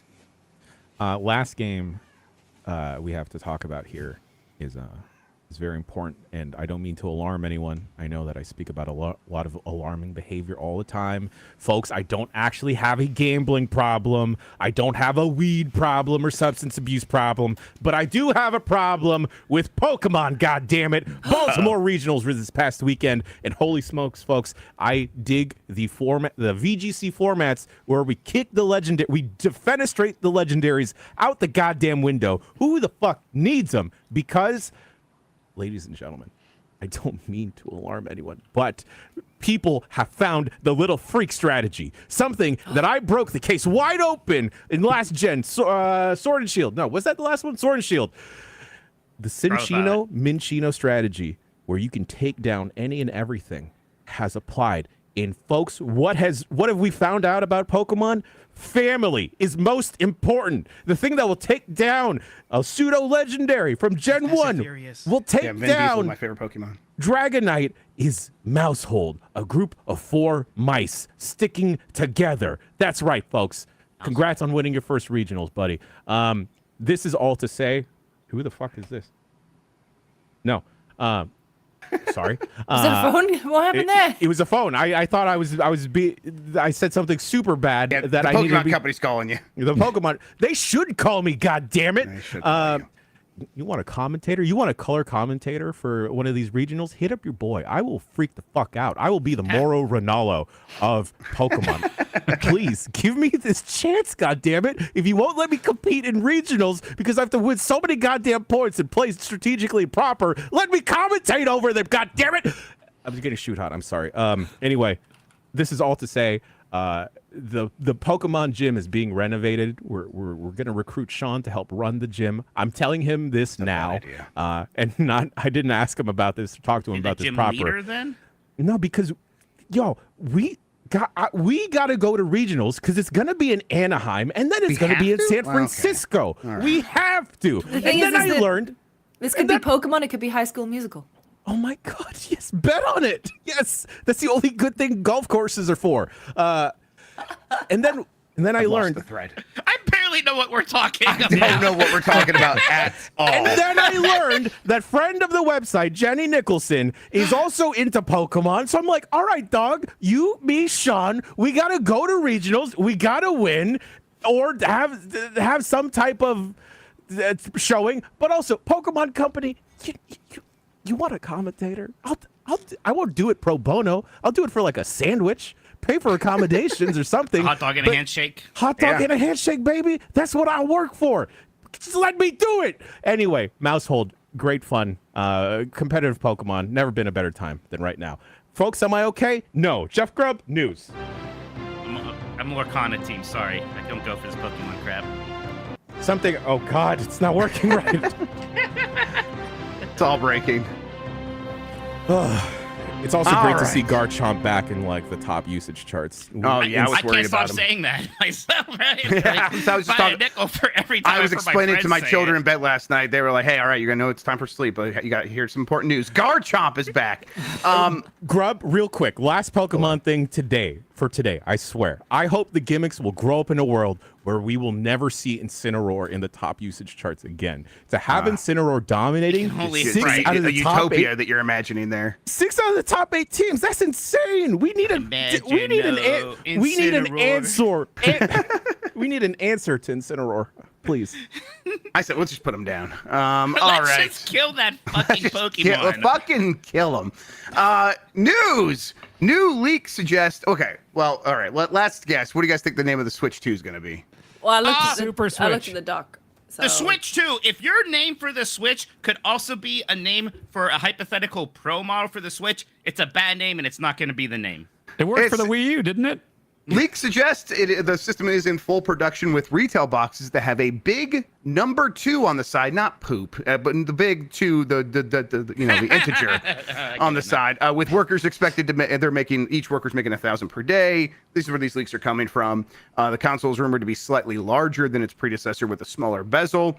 Black and white Joy-Con controllers also expected to have better battery life, AI features, NVIDIA DLSS support, and a dual screen design. Maybe these are things that people have talked about. This is not like that's What do you not mean by dual screens design? Like with the TV? like there might be support for that, but these are like things that people have speculated on recently and not necessarily coming from the side of the box. Like this is just like the list of features that people have mentioned before for the Switch 2. The things that did come from the apparently from this leak is slightly larger, smaller bezel, black and white Joy-Cons, big 2 on the box. Yeah, a Switch 2 is probably, I mean, at this point, Nintendo has done a lot of like, hey, what is Apple kind of doing? We'll put I in here somewhere. So DSi. And it's like, well, now Apple just kind of calls their stuff like Max, Pro Max. And then there's always a number to indicate that this is the new phone. I'm not surprised that Nintendo's just like, you know what? Let's just go with a number. That don't seems like the forget, safest thing this time. You know, like this form factor might be their thing for a while. Like there could very easily be a world where there is a Switch 3. So Right. you may as well just get on that numbering train now. What if it's just Exactly. called the 2 though? The 2? I mean, I wouldn't hate it. Yeah. No, you can't. No, because they can't have a console called the Wii and then one called the number 2. Like someone at Nintendo has to step The in. Wii was a big hit, The Lucy. taint. The taint. Sure, right. The gooch. The gooch. The meat Gooch is bridge. so Christmas. the meaty That's gonna be bridge. the headlines when it sells out everywhere, and children are upset that they didn't get I one. can't get the Gooch. It stole Christmas. There it is. Yes, the Gooch till Christmas. Switch 2 is probably something we will hear about sooner rather than later. If this thing is in full production now, Nintendo probably will do something here soon. It's so wild. There's made Switch 2s out there somewhere, right? Yep. Yeah, and there was that reporting a couple weeks ago that hey, Nintendo is like filming the commercial for this thing, or filming like the maybe the first trailer. I hope that the person they're featuring in these trailers is actor extraordinaire, Italian extraordinaire, Stanley Tucci. Oh yeah. And then There you go. like they'll flash the two. Very good. They'll just flash the 2 on screen, and then he'll just like look at the camera and smirk and like. Are the Bee Gees still alive? They could say the There's only repurpose one that of song, them. the Deuce. There's only one left. Okay. Only one BG, I think. Wrapped Is up like the a 2 going to deuce. be Roman numerals? And it's going to look like the Joy-Cons like snapping into place like 1 and 2. Oh, that'd be good. Yeah, I it's good, like but apparently that. it's actually just the Arabic number 2. Can't say that. That's what I say. Cut the check to Jan first, and then they can cut the by check the to way, you. one of my favorite things ever is when you like ask like stupid people like, do you think they should teach the Arabic alphabet, Arabic and math? or the Arabic alphabet? They're like, no. Yeah, I know that rules. Oh, honey, they basically invented math. We'll see. This thing probably could pop up in a video here in the next couple of weeks, or That's so wild. Yeah. We've been waiting for this shoe to drop for so long. The fact that like it's in midair now and it's approaching the ground, right? right, it's going to crash just into us wild. any The moment. shoe It is is being wild. thrown. We have to Yes. ask, and I need answers here. Price assumptions. $400. 350 to 400. That sounds fair. 500. I don't think there's a world where it's less than 400 these days now. Like definitely the not less than PlayStation 5 400. Pro has shocked me so much. I'm like, no way, it's less than 400 anymore. I could see it being 500 now that Grub said it. I would I like don't want to 400. put that energy out in the world. I know, it's kinda our fault. Hashtag We're like- manifesting. I know by saying it, we're also kind of making them aware of the fact that they could probably get away with it. So You yeah, should you're listen right. to us. We're in Nintendo jail, right? Don't. Yeah, they don't Our listen to us. opinions are invalid. 420. 420. Do it at 420. Just Yeah, I Go think, with the Yeah, goof. mean it. I think between 400 and 500. I wouldn't be surprised if it's like 449.99 or something like that. I'm yeah. team 400. Okay. Yeah. We'll see. If it was 400, I feel like we're getting away with something, and that's probably what they want us thinking. What was the Switch at launch? Was it 250? It was 300? 300. 300. And the OLED is still 300, right? 350. 350, right? They Okay. increased the price to sell you the OLED screen. Yes. Right, which they'll do again. Yep. Absolutely. You know, I can't believe we finally got like those new Switch bundles we've been waiting for, and it's just still bundled with Mario Kart 8 Deluxe. Yeah. They can't even make a more exciting bundle anymore. Australia got the Mario Wonder bundle, but not us. Oh. I think we I got thought that 2 we would at different least Mario get, Kart like, bundles. Bundles with maybe 2 games. Yeah. So, no. I think the bundle absolutely not. is only 300 instead of 350. Like with the game, like they still would kind of charge you most of the price of the game for these bundles, and they stopped doing that. I think is the difference now. But yeah, I mean, with no price decrease on the OLED at 350, the next thing's going to be more than that. So Yeah. they're going to charge 400 for it. Yeah, there's no way it's coming in least. as much as an OLED. Yeah, it'll be more than an OLED. All right, Astrobot had a solid commercial start in the U.S. according to research firm Circana. Matt Piscatella kind of came out and helped alleviate some concerns. Sony's PlayStation 5 exclusive Astrobot had a successful launch week, ranking 2nd in unit sales in the U.S. and becoming the week's best-selling accessory. The controller did specifically. GamesIndustry.biz head Chris String had previously reported a solid UK launch for Astrobot, with the first week's sales 21% higher than Ratchet & Clank Rift Apart's debut in 2021. That's the number that we're like, well, only 21% higher. But I mean, how do you guys feel about that? That seems I like guess like doing better than Retro Click. No matter, I mean, I know there's more PlayStation 5s out there and whatnot, but Yeah. you know, there were a lot more There were fewer Switches out games, there when yeah. Tears of the Kingdom launched out, but it still didn't like immediately outpace Breath of the Wild or anything like that. It's just hard to tell because like solid, like you want that to mean solid, but sometimes we're in a world where things need to overperform to matter Right. a lot of the time. Yeah. That's a little bit it's of not. the worry. It's definitely not overperforming. I asked Matt Piscatella, like, does this mean everything's going to be okay? I was kind of joking. He answered. He's like, well, okay and not okay are subjective and all, but for what it is, I think it's off to a good start. Not like a oh my god, this changes everything start, and not a look what they've done to my boy start. It's fine, a fine start. It's fine. Fine. But no, So, hang on. I mean, team of 65. I know. Of But course, also, like, Once we put it all into context, you're within absolutely context right. and also the fact that the yen has been. Yes, and that's all true. It's just like I think what I was looking for here, what I was really like hoping to dream, daring to dream, is that this would be the kind of game that could sort of come in and reset what people expect from games and what these companies think they need to deliver, so we aren't waiting an entire generation to get the next Naughty Dog game. Obviously, Naughty Dog will keep doing their thing, but some of these other studios might be freed up if this game really overperforms to do more stuff like Team Asobi. And I don't know if this is going to change that narrative. It's just hard because there's a whole generation of PlayStation fans that, for the most part, have a very specific idea of what a PlayStation Studios game is. And this, in a lot of ways, isn't that. But I'm sure a lot of them are jumping onto Astrobot and having a good time. There's just so many barriers about what it means to have, be a wider hit. And it's a game that is supposed to appeal to kids. And how many kids are playing a lot of PlayStation 5 these days, right? It's one reason why I kind of criticize both PlayStation and Xbox for maybe dropping the ball a bit and kind of leaving behind that demographic, because it is an important one. But, the bright side, because it is such a kid-friendly game, this game will probably get a bigger holiday boost than other PlayStation titles. There's going to be a lot of people. I think it's going to do very well during Christmas. The reviews will kind of have that word of mouth that will help it carry it through the holiday. So I'm not worried about things. For those people criticizing the game for not being their stereotypical PlayStation game, when you think about and put it on paper, this is the most PlayStation game. Yeah, it is the most that criticism. It's got all those AAAs that you desire. Yeah, when you think about it.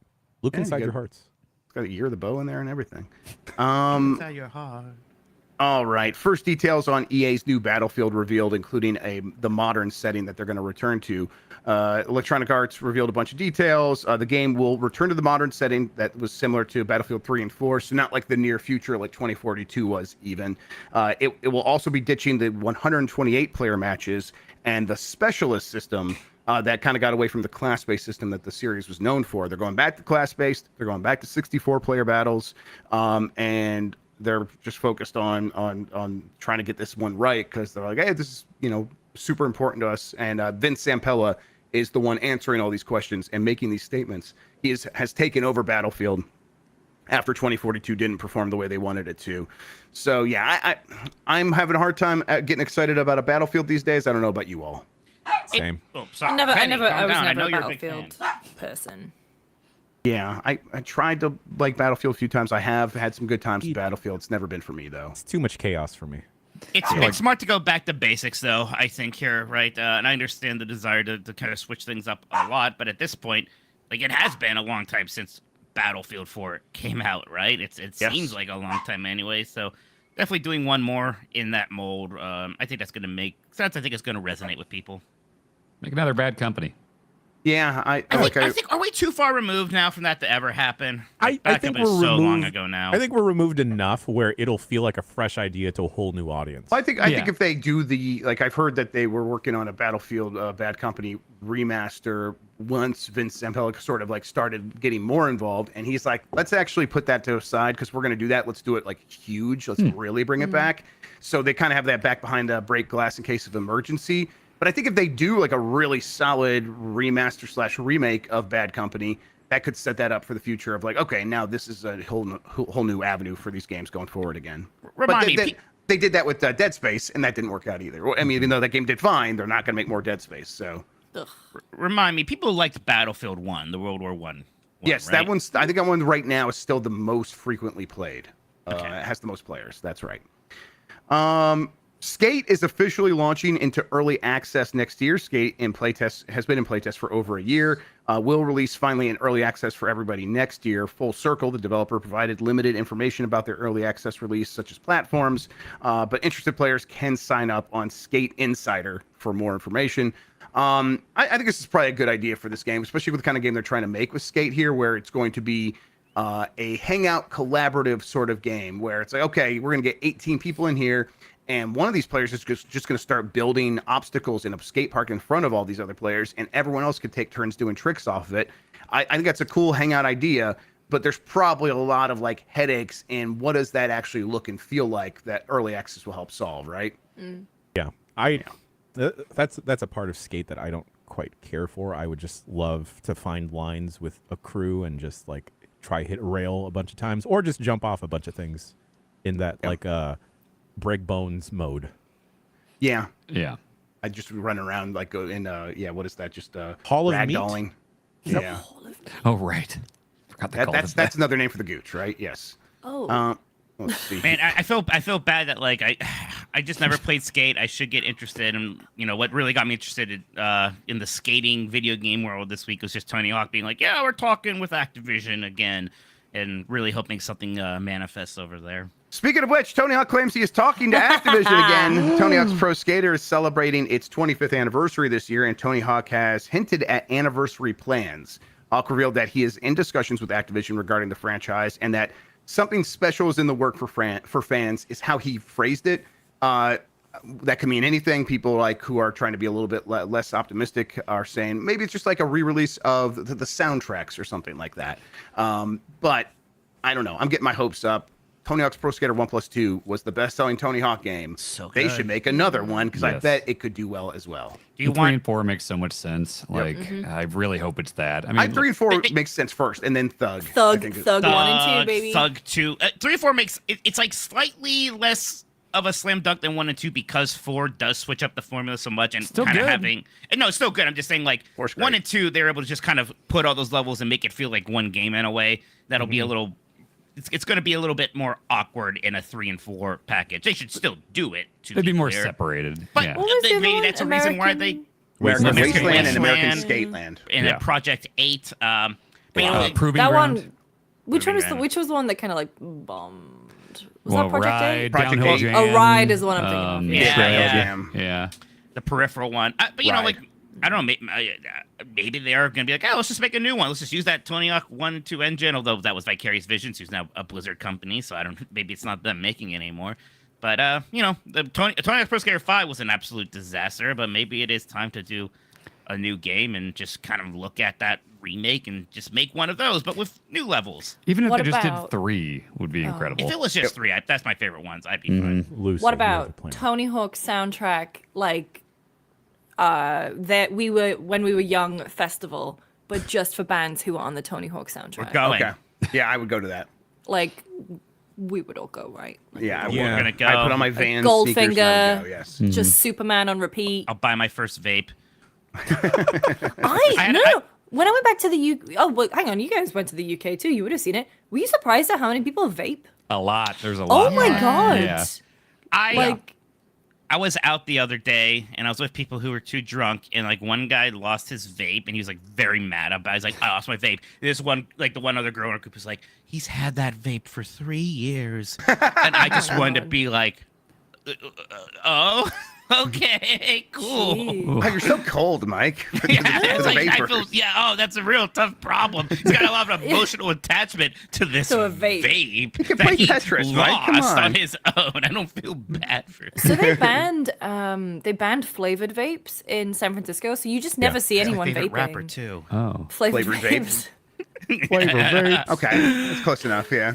And so yeah, like God, going back to the UK, I was so surprised at how many people vaped. That was a ton of it. You're right. I guess I Yeah. didn't even. I mean, there's a lot of people who vape in Youngstown, Ohio, also, to be clear. So it didn't completely shock me. I've is this a big thing in the UK, Lucy? People doing chew? Did that ever make its No, way is out it there? Chew or What is is it it? Zen? Zen, I Zen? guess. Sure. So What's Like- these are like the pouches, the nicotine Yeah. pouches. That has become a very popular Oh. thing in the last couple of years, especially like apparently among finance bros. That there's a YouTube video about it Oh. that went very viral a couple weeks ago. But No. I've seen, like Tucker Carlson was like, they don't want you doing this because it raises your testosterone. And then like in the Oh, middle of boy. the video, Makes he you puts a like 4 sexual pouches. tyrannosaur. Yeah, he put 4 pouches in his gums or whatever. Oh I'm my like, dude, God. you do not seem like the bastion of testosterone over here, bud. Sorry. So, and I'm not yeah. familiar with people doing that in the UK. Definitely do like little laughing gas, like oh, noxious. galaxy gas is. You can making just its buy way over, those? huh? Yeah, I think. Legally? What is this? Not just nitrous oxide or what? It is just Yeah, nitro. nitrous oxide. Yeah. The dentist That gimmick, right? doesn't sound Yeah. safe. Whippets. No. Yeah. Very Huh. unsafe. You shouldn't do that. Yeah. Yeah. All right. Bungie is reportedly considering a $40 price tag for Marathon. If you don't- Reconsider. Yeah, if you don't remember, that was the price of both Helldivers 2. And Concord. Yeah, so I don't. Who knows what the right answer here is? This is going to be a big, expensive game. They will have to make money on it. But boy, See, I don't know if this is the answer either. It's like you want to think, well, it's Bungie's next game. There's going to be so much inherent interest. And then I remember when like Valve made their first game in Forever. It was Artifact, and it bombed big. And a lot of people forget that game even existed. So there's no sure things in this industry, that's for sure. And it seems like these days, unfortunately, so many people are just conditioned when it comes to online multiplayer shooters that they don't have to pay for them. And there's a lot of ones that they are playing right now and not paying for that they enjoy a lot. That's just a very, very hard ask, and you can get away with it. We saw Helldivers 2 do it, but it's rare. It's a difficult proposition. And, look, I think that Concord had more problems than costing $40, right? There's a lot of things going on there. But still, I think this can't be a final decision. They must be mulling this one over a lot still. Yeah, I think even if it's just like, let's try something a little different so it doesn't look like the same playbook every time, even that feels like, okay, they put more consideration into this than, hey, here's another live service game from Sony. It's $40 again, because that's what we do. I kind of want to seem like there's like a living, breathing person behind the wheel of that company. And just charging $40 again would not indicate that to me. That said, free to play is dominating shooters like across the board, and has been for like, that's not a newsflash. That's been the case for many years now. We just got done talking about Battlefield. Like, you guys think the next Battlefield, is that a $70 game? There's a $70 something, but there might be a free to play battle royale mode. Yeah. Warzone thing. Yeah. I That feels think right. that's probably the answer for them. For Marathon, they don't have that same luxury. That same luxury they already have. Like Destiny is full, like, free to play now, right? Destiny 2. So that's their free to play one, and yeah, I don't know. Steam launched to families, allowing gamers to share their games. I really like this because I do have multiple Steam Decks in my house now, and it works very well, except for if you were trying to play the same game at the same time. There are ways around that if you start it up and you're offline. Mode. Yeah, it's whatever. The reality here is I'm not going to be doing that, but what I will be doing is sharing my library with my kids. And now, when they want to play something at the same time as me, it no longer kicks me off of my game, or I kick them off of their game. We can play two different games at the same time, and that's very nice. I think this is probably what most of these companies should go for. I would like a little bit more freedom to be like, it's a multiplayer game. You want to play it all on your different systems at the same time and go play with your, like, your cousins across the, in the other state. I don't want to have to buy 3 copies of a game just to play multiplayer, but I get why they are kind of drawing the line there. Is this anything you guys would ever use? I definitely do use it a lot. We've got a couple Steam Decks here, and there are little tricks you have to do. Like, Bianca and I have both been playing Wild Bastards frequently, like at the same time, and you just have to airplane mode it. Yep, that's just kind of how that works. But everything else works perfectly fine. Yep, it's and this is I've been using this for a few months now in the beta branch of Steam, but now it's going to be out for everybody. So go ahead and take advantage of that. And then let's see here. I used the same headline there. What is the story? Oh yes. This should the headline for this. Whoever's doing the headline should be. Let's talk about PlayStation 6 already. Oops. Yeah, Sony Interactive Entertainment remains committed to consoles as the core of its business, despite increasing efforts to expand into PC and mobile gaming markets. So, Nishino, Hideaki Nishino, who is one of the co-CEOs of Sony Interactive Entertainment, came out and said this thing. I'm like, well, why do you need to clarify that? I think we all just assumed PlayStation consoles was going to be the future of the business. I think what they're really saying here is we are going to keep growing heavily into PC and mobile a lot. And that does not mean PlayStation, the console, is going to go away. But I don't think that they think the future is necessarily consoles. It's just like they're present and they're going to continue that momentum forward, and they're looking for growth elsewhere. But there's definitely going to be a PlayStation 6. I don't know. You guys think there'll be a PlayStation 7 or 8? Because I think it probably still will be. We'll all be in the cloud at that point. Sure. We will be. The consoles won't. I'll be in a cloud, yeah. Yes. Yeah. Fucking dead. Hell yeah, Mike. Dan Let's Rector go, won't dude. need you anymore, so then you'll go back into your pod. Yeah, exactly. I'll be done. Dan will be tired of my shtick. Speaking of, Matrix is getting put into cinemas again for the 25th anniversary, baby. Nice. Wouldn't it be? It would be nice if we were just batteries, just laying in our pods, Would it be eating nice? our fake steaks. Would it be nice? I would super stay in the Matrix if that was the Yeah, case. Oh, are we Dan doing and I this? don't- Are we I don't doing even this? know. Dan and No. our team stay in the Matrix. I'm super staying in the Matrix. Yeah, I would don't say need no. To see I what would you're doing stay. out there. But hang on, no, hang on. You would stay in the Matrix, but you wouldn't know that it's the Matrix. Oh, I would live in And if ignorance. anyone- Absolutely. Yeah, and if anyone tried to explain to me about the real world, I'd be like, I just would absolutely reject it in my Yeah, brain. it's I'd like be we like, have that's weird. not true. That's not we true. have weird sweaty raves there. Like that. You have fun. I'll stay here. I'll stay here. Yeah, You it's get good. you get chased by a little robot sperm thing. No, I'm not interested in that. No, I'll absolutely stay not. in the fucking Matrix. Thank you very much. I don't know. Seems Those nice here. tattered clothes look really cozy, though. Yeah. Look. Just right. It is weird that he even has to clarify this. And yeah, there's gonna be a PlayStation 7. I bet there'll be a PlayStation 8. But it is like a thing. Like, man, 20 years from now, gosh, things changed a lot in the last 20 years in terms of what's been going on with consoles and everything else. There's already a stagnation problem with them in some ways, and like some of that is maybe not super material. How much does that actually bother people? I don't know, but it is going to continue to be a problem. How different is the PlayStation 6 gonna feel from a PlayStation 5, which does in a lot of ways doesn't feel that different from a PlayStation 4? I don't know. I don't know exactly what the future looks like, but maybe at some point, 20, 30 years, I don't know. It's not, box you plug into your TV with an HDMI port. Yeah, I think what this really just says to me is, well, I wasn't thinking about like, well, is there going to be a PlayStation 6? It seems like they're thinking about a world where maybe there wouldn't be, so they're preparing for a bunch of different contingency plans. Not that they're activating those contingency plans. They're just like, no, this is the future of our business still, but mobile PC, that's where we're growing. And they kind of have to tell their investors places where they're growing, so that's part of this conversation as well. Now, the other reason to talk about PlayStation 6 is there was a report separate from what the co-CEO was saying publicly. This is a report that PlayStation was going to maybe work with Intel or maybe Broadcom instead of AMD for the chip base for the next system. They actually ended up settling once again on AMD because of backward compatibility being such a huge importance to them. You can imagine all those games that people have purchased. They want to carry those forward to keep people in the ecosystem. That's driving that decision. But to speak to your point, Mike, sounds like the PlayStation 6 is going to be a lot like the PlayStation 5, which was a lot like the PlayStation 4. So good news for backward compatibility, but I don't know. It does feel like maybe consoles are stagnating a little bit. Mm-hmm. Yeah. Feels boring. Yeah, a little bit.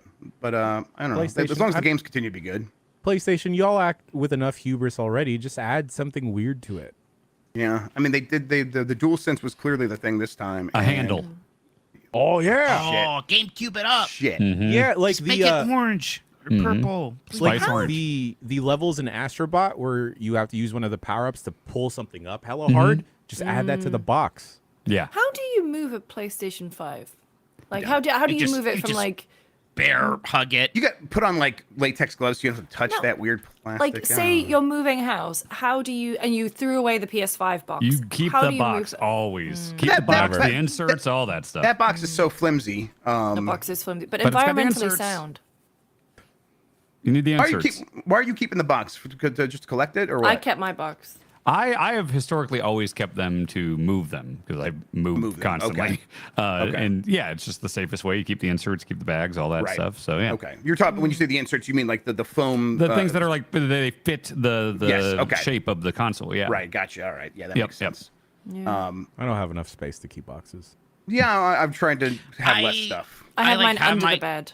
I have my Astrobot controller box, and it's like I like this box, and I think I just need to throw it away anyways. I can't Yeah, live that's like what I'm this doing. anymore. People I are can't selling live the that way PS5 box for $30 on eBay. Yeah, the boxes will maintain. They will retain their value over years. That's definitely true. They'll get like you could sell a box, an empty box for a Nintendo 64, probably for like $60 right now. I'm like, that space it's taking up over the course of 20 years is not worth $60 to me. It's kind of what I settled on. You can buy a special carrying case for the PS5 for $40.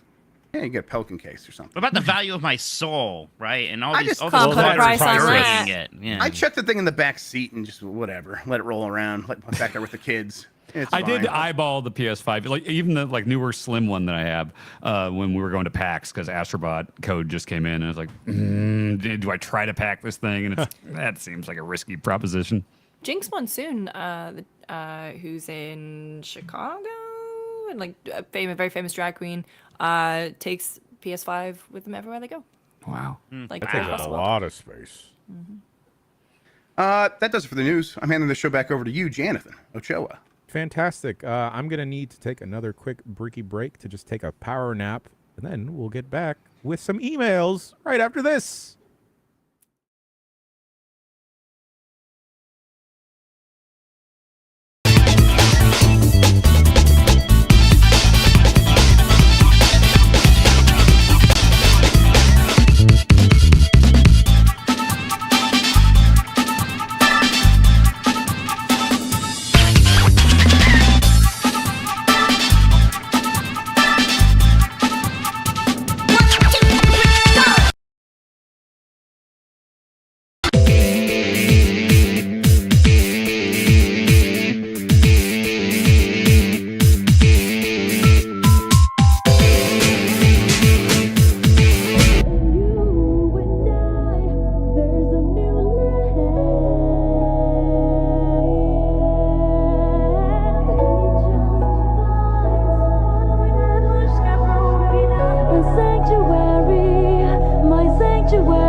And we're back with electronic mail.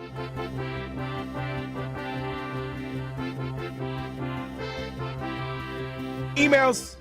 Bombcast at giantbomb.com is the email address to send your emails to. You can send an email about any and everything, whether you want to have a question about a game, something that's been bugging you, perhaps, or whatever. I feel like next week I'm going to start another a sub-segment within the email segment, which is the best newsletter we've been signed up for, because you hooligans at home won't stop. I keep thinking that I have an emergency, but no, someone has just signed me up for yet another fishing newsletter. We could do a tier list of newsletters that we're signed up to. I'd like that. Gosh, like UPF. I'm gonna scroll through some right now. Someone treats us like their own personal Twitter. I enjoy that. I'm glad that you're back and posting. Well, that's cool. That's actually a smart. Do that, yeah. Instead of tweeting, I wish I should do that. Folks, we could visit Dollywood for 2 days for the price of one. Game of the year from Dollywood. Forward that to me. Yeah, Jenny Nicholson girl. actually signed us up for that one. So, let's go to Dollywood. Yeah, let's do fun. that. Sure. We could go to farms.com. Do you know about the new green equipment? It takes the center stage during an auction. Oh, wow. It's Shoot Green.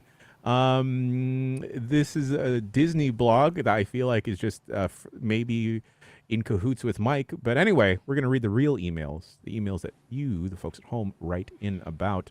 First email is a complaint, folks. Not about any of us. Don't worry. Oh, No one ever complains about us. No, I've No, never no seen one has ever done that. No one has ever written a comment speaking negatively about I us. complain about Mike. I saw people say that I did pronounce Ponko correctly on the Germany travelogue. Okay. And Mike and Bailey were like, "Oh, I can't believe you said Ponko," and it turned out I was 100% correct.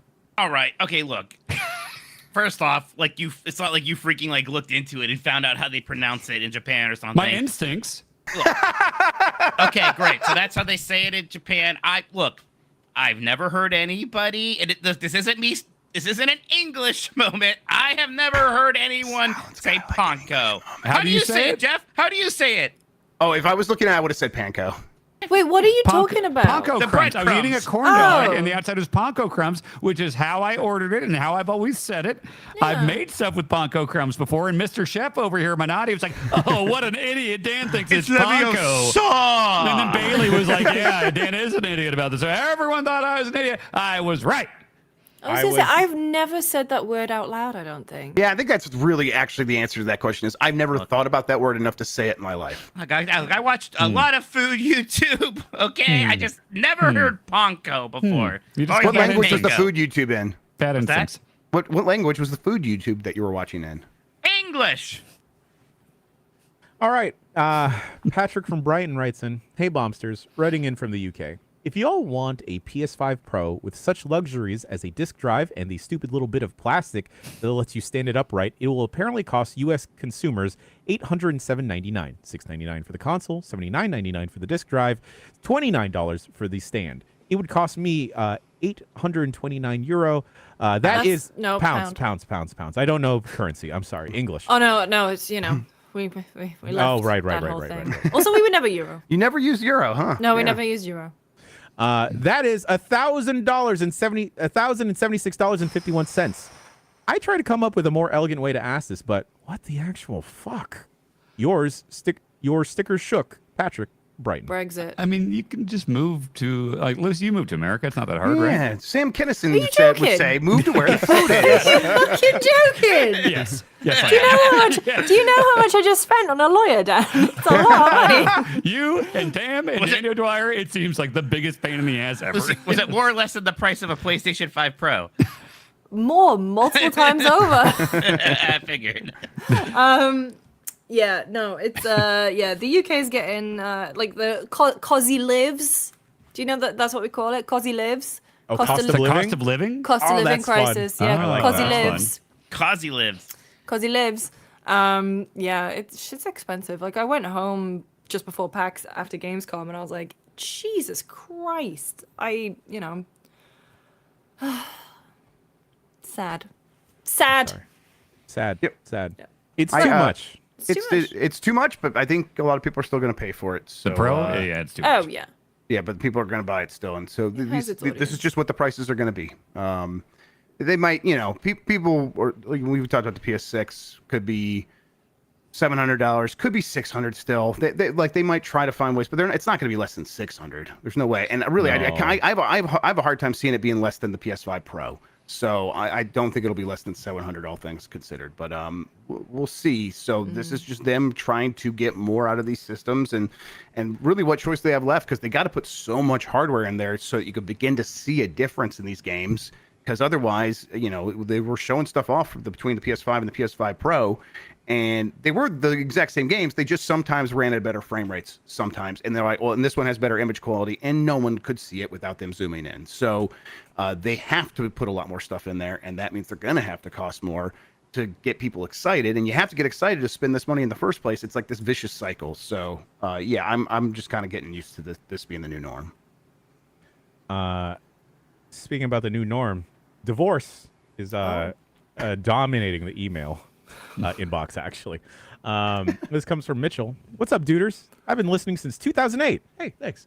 Anyway, my parents got divorced because the Lost Vikings 2 Norse by Northwest on the PS1 is really fucking hard. Yeah. The full truth I didn't mean is, to laugh at your parents' divorce, but No, it's it's funny. story as old as time. the full truth is only slightly more complicated than that. It's simultaneously one of my earliest gaming memories and one of my earliest memories of my parents having a blowout argument. And one of my earliest memories, period. With 25 plus years of hindsight, this is very funny to me. Mitchell. Yeah, I mean, that is pretty funny. Yeah. Yeah. I Mitchell, kind of want to can see if... Yeah, go ahead, I Mike. call you Mitch. Mitch, I wondered, is that like, are you able to play that game? Have you like ever gone back to Lost Vikings 2, or is it too hard because of the whole, causing your parents to get divorced thing? I'm going to go try to play this with Steph and see if we're strong enough. Okay. I'm going to see if we're strong enough for it. It's dangerous, apparently, but go for it. Apparently. But I believe in us. I believe in our love. We didn't have a theme for D week because I guess we're rolling down the alphabet. It's not going to be divorce, folks. Don't worry. Divorce week. I mean, there's a Divorce lot of week. things we could do. I've there. never played It I'm a Takes child Two. of divorce. There's nothing wrong with it. It's something I that don't remember my marriages don't parents ever work being out. married. My parents Yeah. still love each other. You guys Well, failures. there's three divorced parents versus you two, so we're winning. Hooray, divorce! Oh, you do outnumber me. Fair enough. Oh, Yeah. okay. Yeah. All right. Sorry that my parents are still together. Yeah. Well, we got 2 Christmases and Oh yeah. Okay. Trauma. Well, that's pretty cool. Yeah, I get mine happened like after high school, so it was like I was Oh. fine. I was Oh, they already cheated adjusted you. adult. I Yeah. think I was like 3 months old. So Oh, wow. I've That's never way known harder. another life. Oh no, it was great. Yeah, I was 4 years old. I don't remember shit. Yeah, it's easy. Oh, okay, never mind. Yeah, it was definitely harder for me to take pity on me. Okay. Big hit with Lucy. Sorry, that was really good timing on that one. I know, I'm a comedic genius. Here at Giant Bomb, you'll get 2 Christmases and 2 of every holiday if you want. We'll just do it anyway. All right, next email comes from Kyle from Virginia. Hello, Bombers. At my work, we have a small little Starbucks-like coffee shop. The coffee shop has an espresso machine that they are getting rid of because it's, quote-unquote, broken. No one involved with the coffee shop has any idea what's wrong with it. Would it be worth my time to take said broken espresso machine and try to get it working for use at home? Thanks for all you do. I greatly appreciate all of your content, and you always seem to bring me joy. Kyle from Virginia. Kyle, don't listen to these two. Don't do it. It is a fool's errand. It is because it is a commercial espresso machine that is not equipped to work in the home place. You would need to plumb it to your sink directly. Yeah. Oh, so you have to have a full like a water line going to it? Oh, right, Yes. right. Like the shit. dishwasher. Like, just replace your dishwasher with the fucking espresso machine. Kyle, your house is not equipped to supply that much water on a constant basis. That's why home espresso machines are different than regular commercial espresso machines. Yeah, now, but what if if you wanted you to just put it in flip your that house bad instead? boy and sell it to another coffee shop, that is a thing you should do. Not saying that I have done that and may have nickel and dimed a mom and pop coffee shop when they were in need, but yes, you could do that. Man, I love Toxic Jan. Hey, you know, Scumbag Jan had a lot of time on his hands, all right? Maybe you acquired a commercial espresso machine from a lovely old lady that decided to not charge you because she thought you were very charming, and then you sold it to a mom and pop coffee shop. That's how I needed got one. my top loader NES. Yeah, me too. Yeah. Yeah. I saw Really? you tweet that recently, and I was like, I did the exact same thing. Yeah. Hold on, This hold on. lady just gave it to me. Hang on. I gave What did you $20. say? What did you say? Your top loader in the Yeah. what? Top loading NES. My top Oh loader my Nintendo god! I thought you said Entertainment System. no. I thought you said so. I got top loaded in the ass. No, I got that would be bottom loaded. Come on, what are you talking about? Jesus. Well, no, I guess the top would. Oh yeah, top. Okay, Yeah. sure, yeah. That's why I was like, oh. Okay, great. No, chat is all That saying is that's also what how they that heard. happened. Yes. Thank you. Okay. The old lady was, yes, deeply into pegging. Yeah, for sure. No king shame. I don't know thank how you. we made this pivot as a website, but here we are, proudly. How many more letters till we get the P? Pee week, everybody. No, that's not the P I had in mind. Uh-oh. All right. Well, okay. Next email comes from Sean from Denver, Colorado. What's up, crew? So with the recent release of Marvel vs. Capcom 2 Arcade Classics and the upcoming Arcade Fighting Collection 2 got me to wonder if you could take any characters out of any game genre and do it in a tag battle match versus Capcom. Marvel vs. Capcom style. Who's your team? Who are you going to save the world with? Thanks, Sean from Denver, Colorado. Pikmin. Blasto and Mr. Mosquito. Ooh, yeah. Oh, yeah. Incredible Crisis guy and Blasto. I just think it'd be really funny. I'm glad you liked my Blasto pick so much. Blasto's really good. Corky Masterson and Tiger Woods. Pikmin. Yeah, hundreds of Pikmin. Yeah. Oh, yeah. Like a Hundreds of rat. Pikmin. What is the swarm of rats called? Rat King. Rat King. Rat King. A rat king of Pikmin. Yeah. But the Rat King means that they're all tied together, by the But that yeah. can So happen to that, Pikmin too. I That feel like clearly it's that can happen not to Pikmin. good for Look, for I got mobility. a Rat King of but- Pikmin right here. Look at them; they're all tied together. I do want to see like the Pikmin versus all the little Serb bots now, Marvel vs. Capcom 2. That'd Oh, be yeah, a good yeah, try. yeah, Very yeah, similar. Yeah. A rat king of Pikmin, a rat king of Rabbids, a rat king of Minions, Lemmings. and Astrobot. Beetlejuice. Okay. Yep. That is my team. Yeah. Hey, Beetlejuice. A lot of people don't like it. I think it's great. Hey, you just said it 3 times. Yeah. Oh no! I wish I liked that. I wish I still felt joy in my heart from movies, but it did very little for me. Again, everyone, Matrix is coming back in theaters for the 25th anniversary. It's gonna save us. Jan, it had to Cinema at is least bother, saved. It had to bother you too, where like they didn't want Beetlejuice to be in the movie for a while, so he just literally said, "I have to go to the bathroom," and walked away from the scene. I thought it was funny. No, it wasn't funny. It was bad writing. There's a lady going around trying to kill him. Use that to get him out of the scene. I'm sorry. I really like Winona. You know what? That's it. Sure, she's good in guilty. it. A lot Yeah, of I know people are forever. good in the movie. The writing is terrible. Oh, What's the what's last her movie you face? liked, Mike? I actually I liked Deadpool and Wolverine. I thought that was a lot of fun. All right, I thought so that was good. very recently. All I right. did not like Deadpool and Wolverine, despite being a Marvel freak. I cried at La La Land the other night. Aw. Were you moved by white people saving and preserving jazz? Yeah. Okay. Listen. A little. God. Mostly, like that character is like such a dipshit for that stuff, but the movie does know it at a certain point. I liked how they showed the last flashback of like, here's what our life could have been, and it's clear that they both would have chosen it if they really had the opportunity to.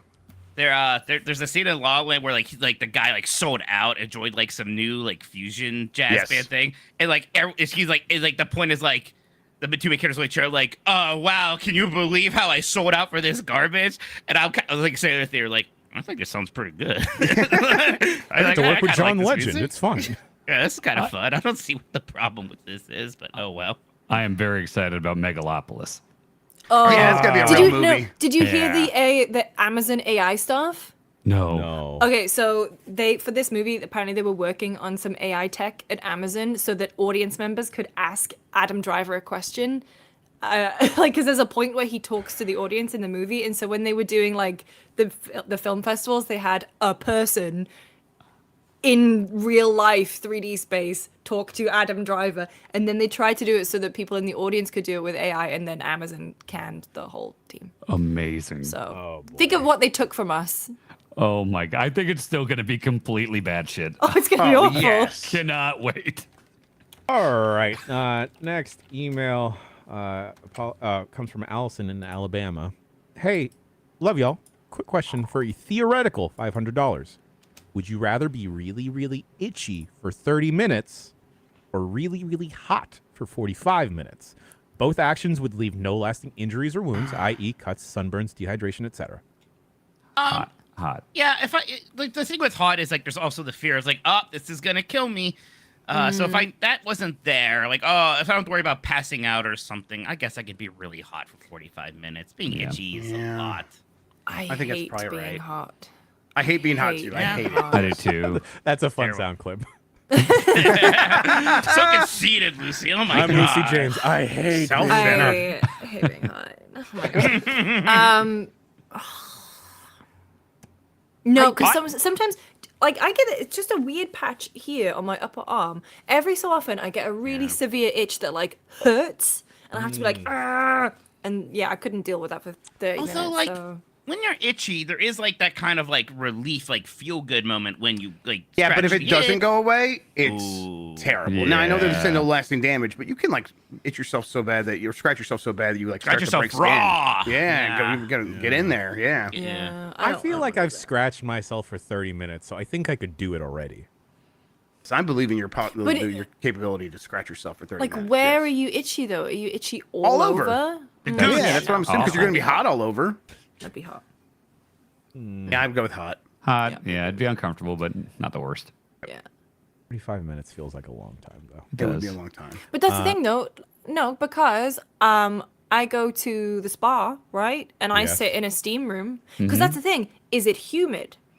If it's They humid, just said then I'm hot. They fucked. just said hot. I But associate hot, it I as can like. just sit and bake. It's gonna be uncomfortable hot no matter what. Yeah. I assume it's like a sun beating down on you in an open field on a really hot day, kind of hot, just miserable. Like I had a bit. I went to some kids' soccer games, some of the nephews and nieces this Saturday, and like they just played this big unshaded field, and you know it was a pretty hot day. You just kind of have to sit out there and just kind of take it for a while. It's pretty rough. Yeah, I guess I like WrestleMania when it was here in Santa Clara. I baked for more than 45 minutes. I got a sunburn on my eyeballs. Ew. What? Yeah, I just guys. like remember like an hour after it got dark, I was like, "Why are my eyes so itchy? What's going on?" And I was like, "Oh, I was just like staring, and like the sun was coming down and reflecting off like a metal thing too, and I think I sunburnt my eyeballs." Ooh. You can really badly sunburn your eyelids, which Ooh. Ouchies. yeah. Last couple emails. This one comes from Matthias from Sweden. Aloha, Bombcast. Here are some random thoughts and questions that have spawned in my brain due to me listening to you. Did Lucy sleep on an opportunity when she didn't name her hypothetical game publisher Lucy James Juicy Games for Fantasy Critic League? When Grubb says a foreign name or word, predominantly in Japanese, it makes me think of when Brad Pitt's character Aldo Rain speaks what he claims to be Italian in the 2008 Quentin Gorlami. Inglourious Bastards. I hope you also will henceforth. Also, should there be a show where Jeff and Mitch co-stream lewd games on Thursday called Minotti's Thirst Days? Grub one out. Best regards, Matthias from Sweden. Yeah, definitely.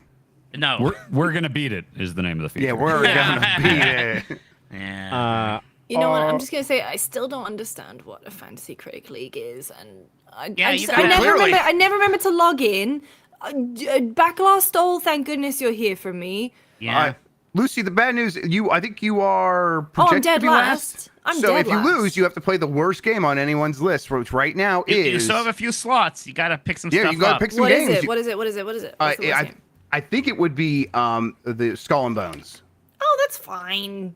What if I'm you doing dress up Blight as a Club, pirate? so like, Yeah. what am I Yeah, gonna do? that's fair. Who's projected to win by a large margin right now? Those projections don't I mean think it's anything. Nikki. I think it's Nikki. It's, Nikki's in first. your gap place. is closing already since the last time. Although, yeah, you had a pretty good day with two big hits here. I have Yeah. What's the I have an empty website? slots though. FantasyCritic.games. Okay. Okay, so yeah, recent hits. Dan hit very hard with UFO 50 and Frostpunk 2, And Astrobot and yeah, with an Astrobot and Final 95. Fantasy VII Yeah. Rebirth. Yep. Yeah, I got good points for Plucky Squire, despite you two scaring me there for a little bit. Hey, that's actually a really good score for that game. So yeah, Yeah, that's so. well. And God, you have Paper Mario 1000-Year Door as well, Dan, at 89. Yeah, that was I a do. good get.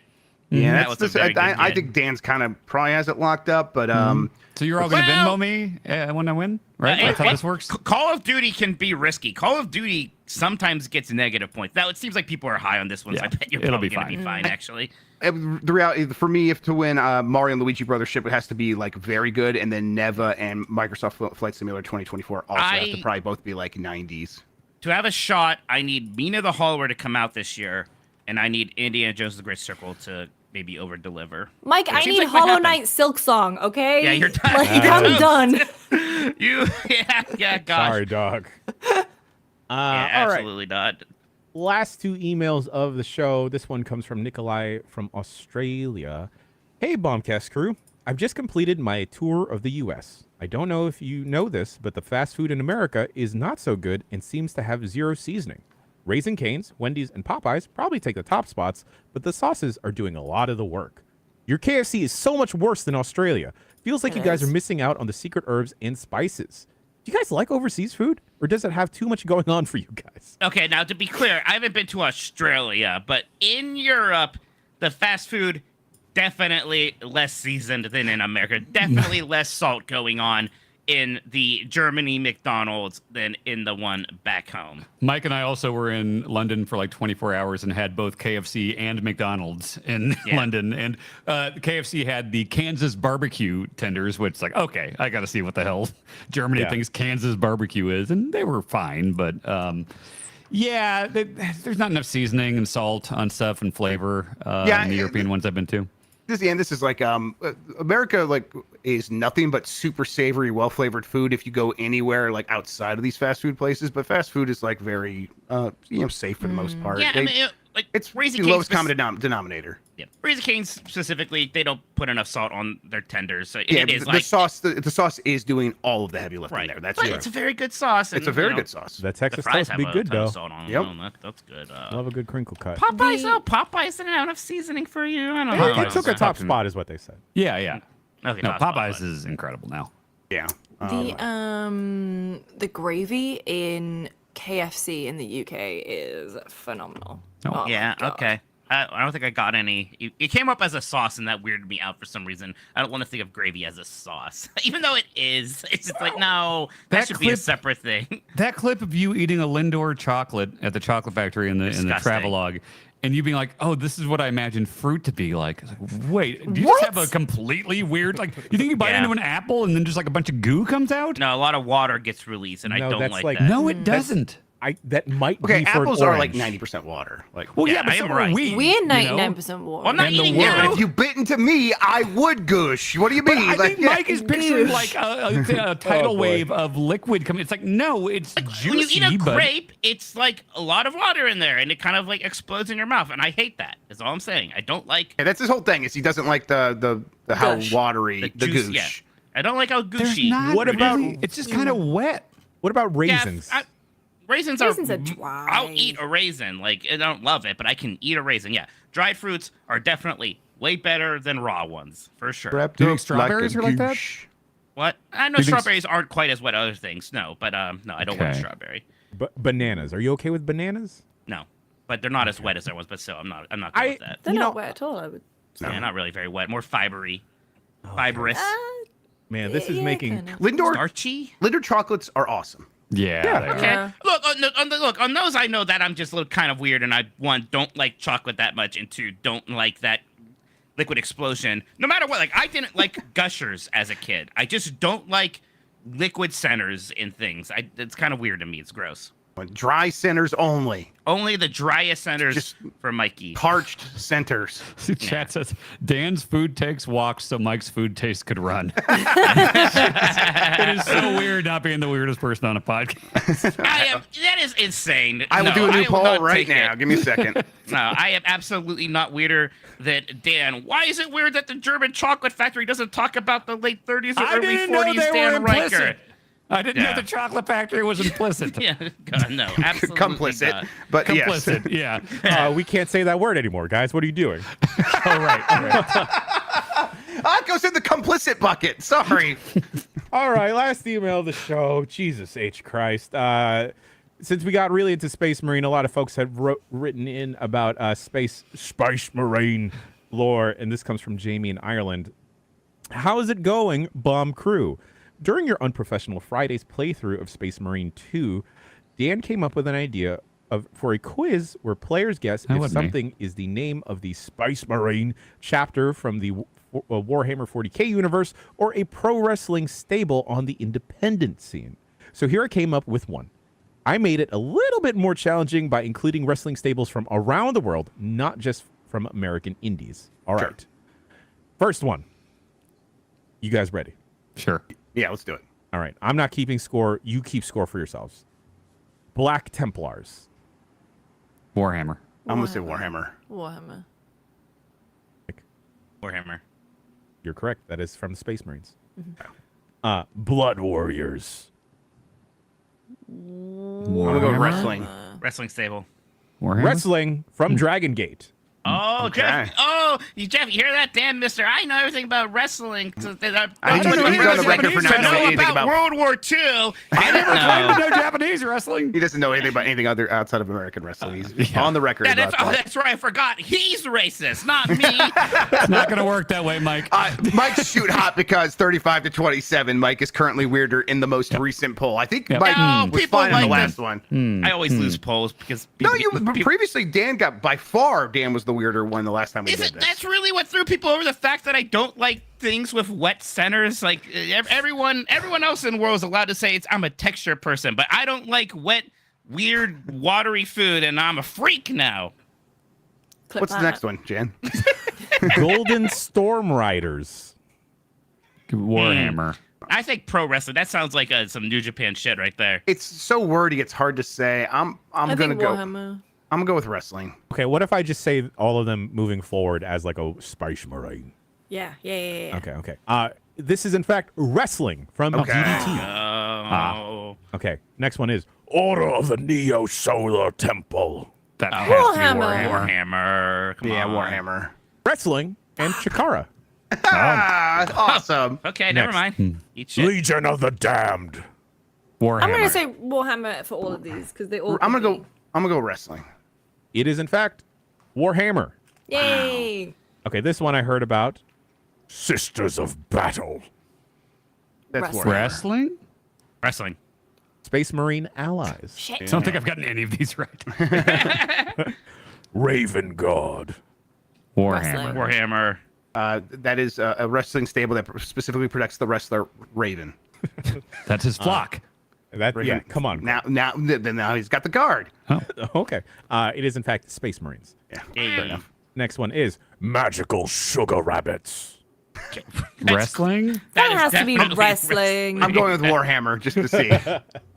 It is wrestling from Tokyo Joshi Pro. Yeah. Mm. This one, Deathhawks. Warhammer. Oh, it sounds like Warhammer, but it could be wrestling. I think wrestling. I'm gonna go with wrestling. Is Space Marine. I think I'm winning. By you the way. really are. Yeah, I'm losing. All right. Next one is Disciples of the New Church. That is wrestling? That's Warhammer. I don't think you would say church. Well, Japan. you might. Wrestling. I think Warhammer. Warhammer. It Probably is wrestling. wrestling. Yeah, I think that's the first one I've heard of. Yeah. The Oh, NWA okay. and TNA. Next one is right. Iron Champions. Warhammer. I'll go with the Warhammer. Warhammer. Wrestling. Warhammer. Okay. Next one is Contra Unit. Wrestling. Wrestling.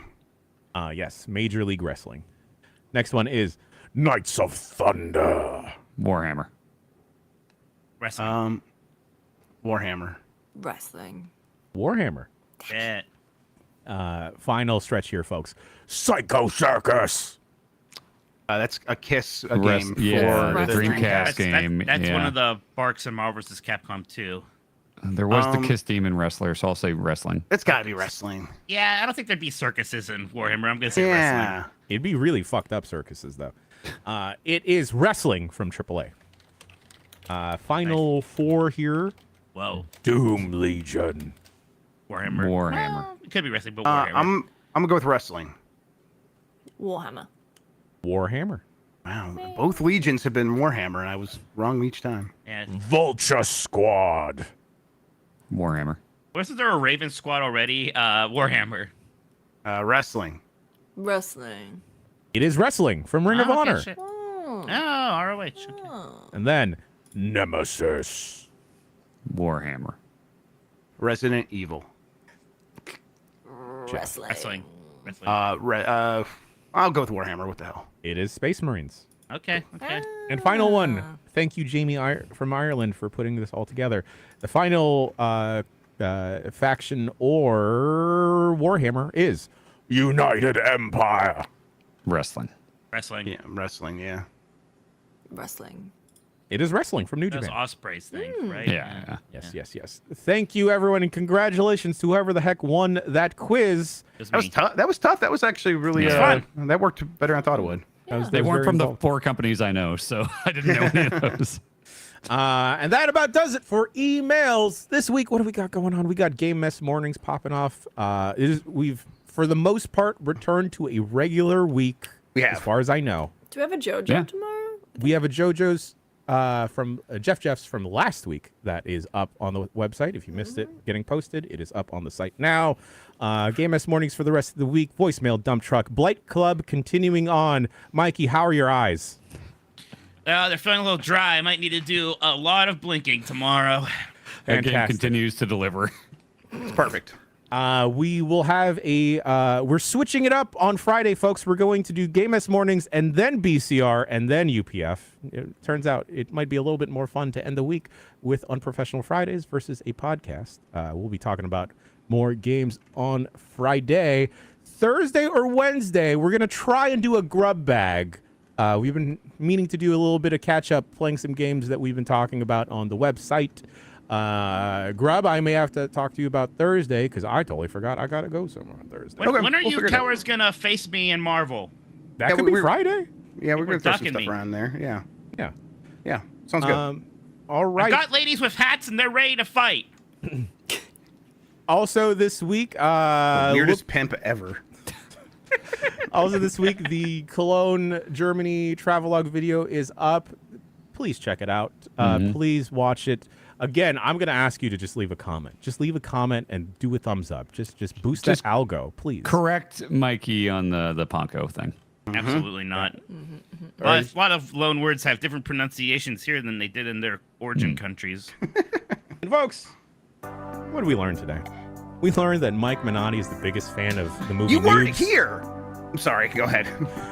We learned that Lucy James is big on Dad Pilot Instagram. We learned that maybe Chef Grubb and Dan Reichert might be a little too funny in the Duddy. We also learned that Dan beat it last night. Pause for Mike. We learned that Garchomp is back. That there's a big 2 on that god dang box from Nintendo. We also learned about the intricacies and the intimacies of the meat bridge. And about the gooch that stole Christmas. Fantastic. I'm not going to name the podcast that today. I cannot. There's no possible way to do that. We also learned about liquid explosions and how much they bother Mike Minotti and how much that is tied to Unless fruit. it's the Waterworld stunt show in Universal Studios Hollywood. Those are great liquid explosions. Thank you for clarifying that, Mike Minotti. Grab those are great liquid explosions, please. Those are great liquid explosions. There's a lot of sound bites from today. Share your favorite sound bites with us on the internet, folks, because we'll see you next week for another episode of the Giant Bombcast. I've been Jan. He's been Jeff. He's been Mike. He's been Dan. She's been Lucy. And you at home have been doing great. Pokemon Company, I'm still talking to you. Color commentator. Do it. What are you scared of? Just do it. I'm afraid. Imagine this, me going like, holy goddamn, it's Southern Roar, obliterated that whole team! That Nuzzle is gone! We'll see you next week for another episode of the Giant Bombcast. I love you.